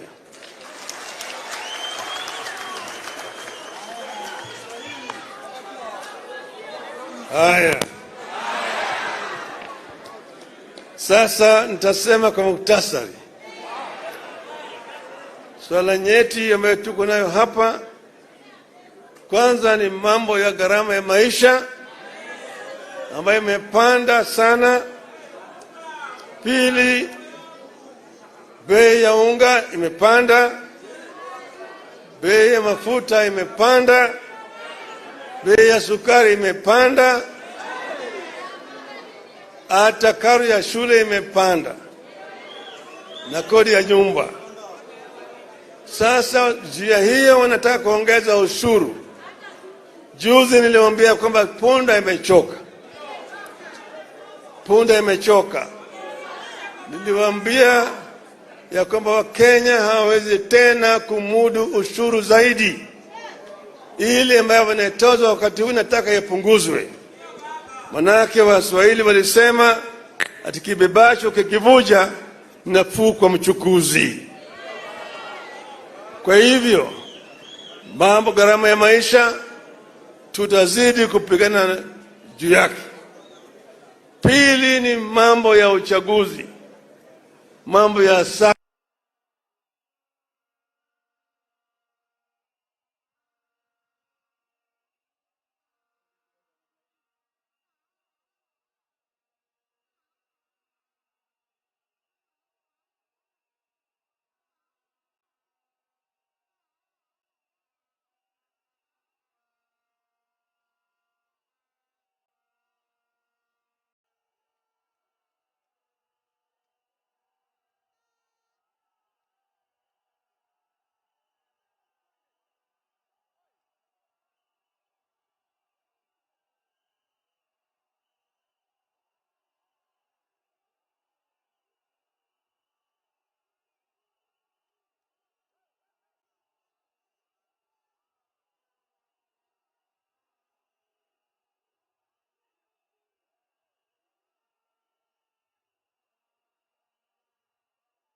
wakanichagulia tena kama mbunge wa Lang'ata. Wengi walitoka namna hiyo. Marehemu Dr. Protas huko Kisii, Likoa, Mumanyi, Shamala, Apili Wawire, Aniri na kadhalika. Wengi walijirudi katika uchaguzi.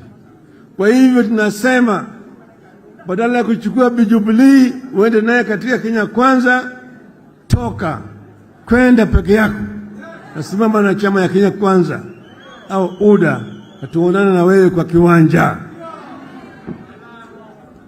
Mwisho wamesema Kenya ni kampuni ambayo kuna hisa, ati wengine wakuna hisa mingi zaidi, wengine wana kidogo, wengine hawana.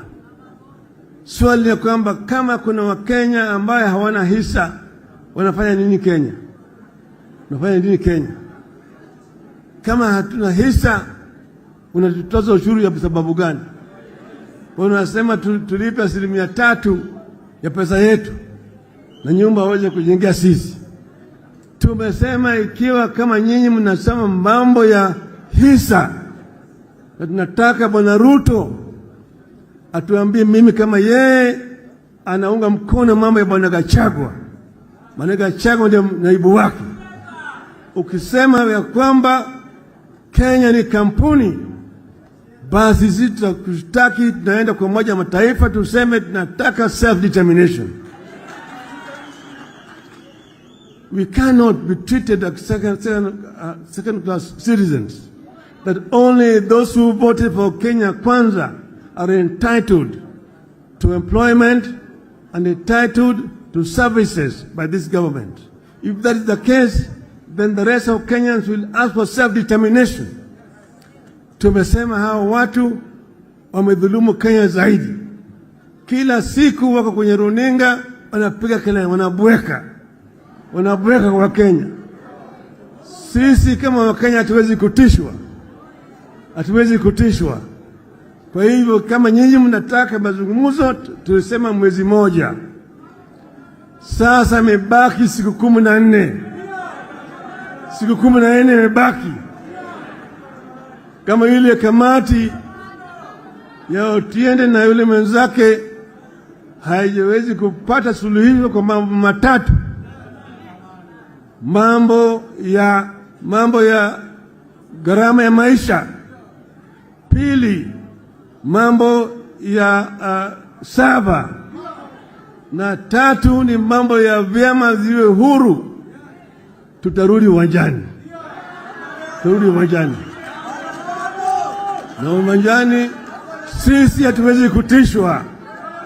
Tutasimama imara. Mko tayari? Mko tayari? Ngapi wako tayari? Nione mkono hapa.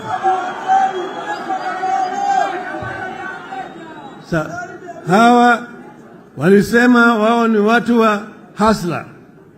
Sasa lugha ya hasla sasa imepotea. Hawataji mambo ya hasla tena hata kidogo. Wanaongea juu ya wadosi peke yake. Na wale wadosi ambao wanaongea juu yao ni wale ambao wanaiba rasilimali yetu. Umeona kashfa kila siku. Mambo hii ya ati neti ya umbu pale. Ni nani yuko pale? Si mnajulikana? Bwana Richieta na watoto wake. Watu tunajulikana. Mambo ya sukari.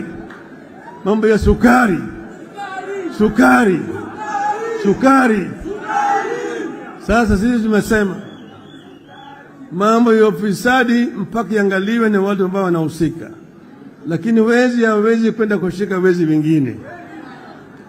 Mambo ya Shakahola.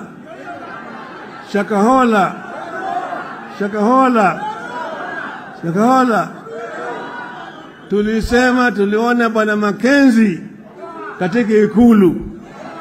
Walikuwa naomba pamoja.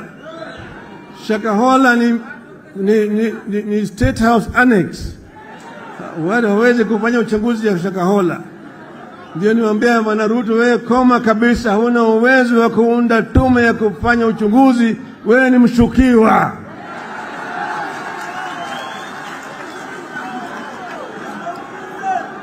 Na Bwana Gachagua ni mshukiwa na matu. Hao wote hawezi kufanya uchunguzi. Mimi nilienda Shakahola nikazuiliwa kuingia pale. Kwa sababu gani? Maana wanajua mimi nitaona ukweli huko. Sivyo? Kwa hiyo sisi tunasema Wakenya sasa wamechoka, miezi 8 peke yake imetosha. Punda imechoka. Punda imechoka. Tunataka mabadiliko. Si tunataka mabadiliko? Wangapi wanataka mabadiliko? Nione mkono hapa.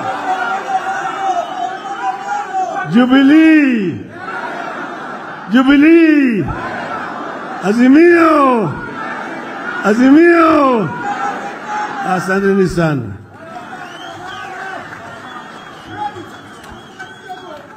Asante sana baba. Asante sana baba Raila Amolo Odinga. Tumesikia hotuba zote na ni shukrani kubwa, asanteni sana. Nataka kumuita mama Mheshimiwa Shebesh kuja tunapomalizia, useme kwa kifupi shukrani kwa viongozi ambao wamekuja pamoja na yale ambayo yote pamoja. Thank you so much. Jubilee. Jubilee. President wetu, our party leader Uhuru Muigai Kenyatta, wacha nianze na kusema asante kwako. Tunakupenda bure. Watu wa Jubilee, ni kweli ama si kweli? Ukiona Uhuru roho yako inasikianga aje? What you have done for us today, utaona matokeo yake. You can be sure we are rejuvenated, we are committed, and we will hold on to Jubilee Party for life. Raila Amolo Odinga, asante.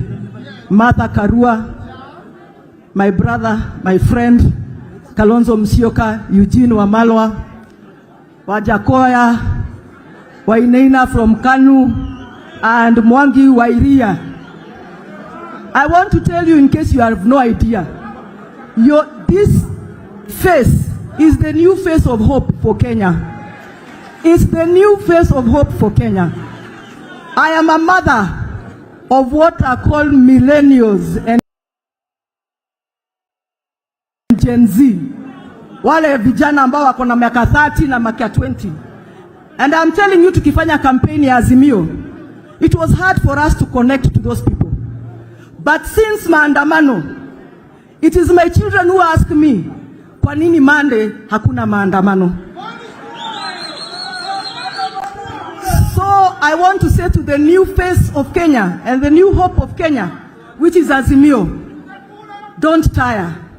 Because the hopes of Kenyans that you are carrying are not only our generation, but this generation that we must hold strong. I want to say thank you to our SG, Jeremiah Kioni. Where are you, Jeremiah Kioni? SG, Aki, kuja tu hapa kidogo. You know, if you know a political party, na unajua uchungu ya political party, then you must understand the role Jeremiah Kioni has played for us to be here today. And because people are never praised at home, today Kioni, I want to praise you. I want to say hiyo sufuria unavaa. Hata sisi watu wa Jubilee from now on, tukienda maandamano tuvae sufuria kwa kichwa. Ndio watu wajue Jubilee is in the house. And I also want to thank you for not being shaken and for making us reach where we are today, that we can confidently say Jubilee tuko mbele pamoja. Asante sana. Chairman wa Jubilee ambao leo mumeleta delegates hapa, nikianza na chairman wangu wa Nairobi ambao nampenda sana. Those who have run political parties, President Uhuru, you know, even when you were in Kanu, Raila Odinga, I know he knows this, that is his strength. Ni wale wanaitwa chairman wa party. We want you to work with pride in your areas. Mkisimama museme mimi ni chairman wa Jubilee, because from today I'm assuring you mambo imebadilika. Mungu awabariki sana. Mpigieni Shebesh makofi anapotoka. Asanteni sana sana kwa kuja, delegates wote, waheshimiwa wote na wanachama wote, asanteni sana sana sana. Ningependa tuwaruhusu VIP waweze kuondoka mziki utakapokuwa unaendelea. Tunawashukuru.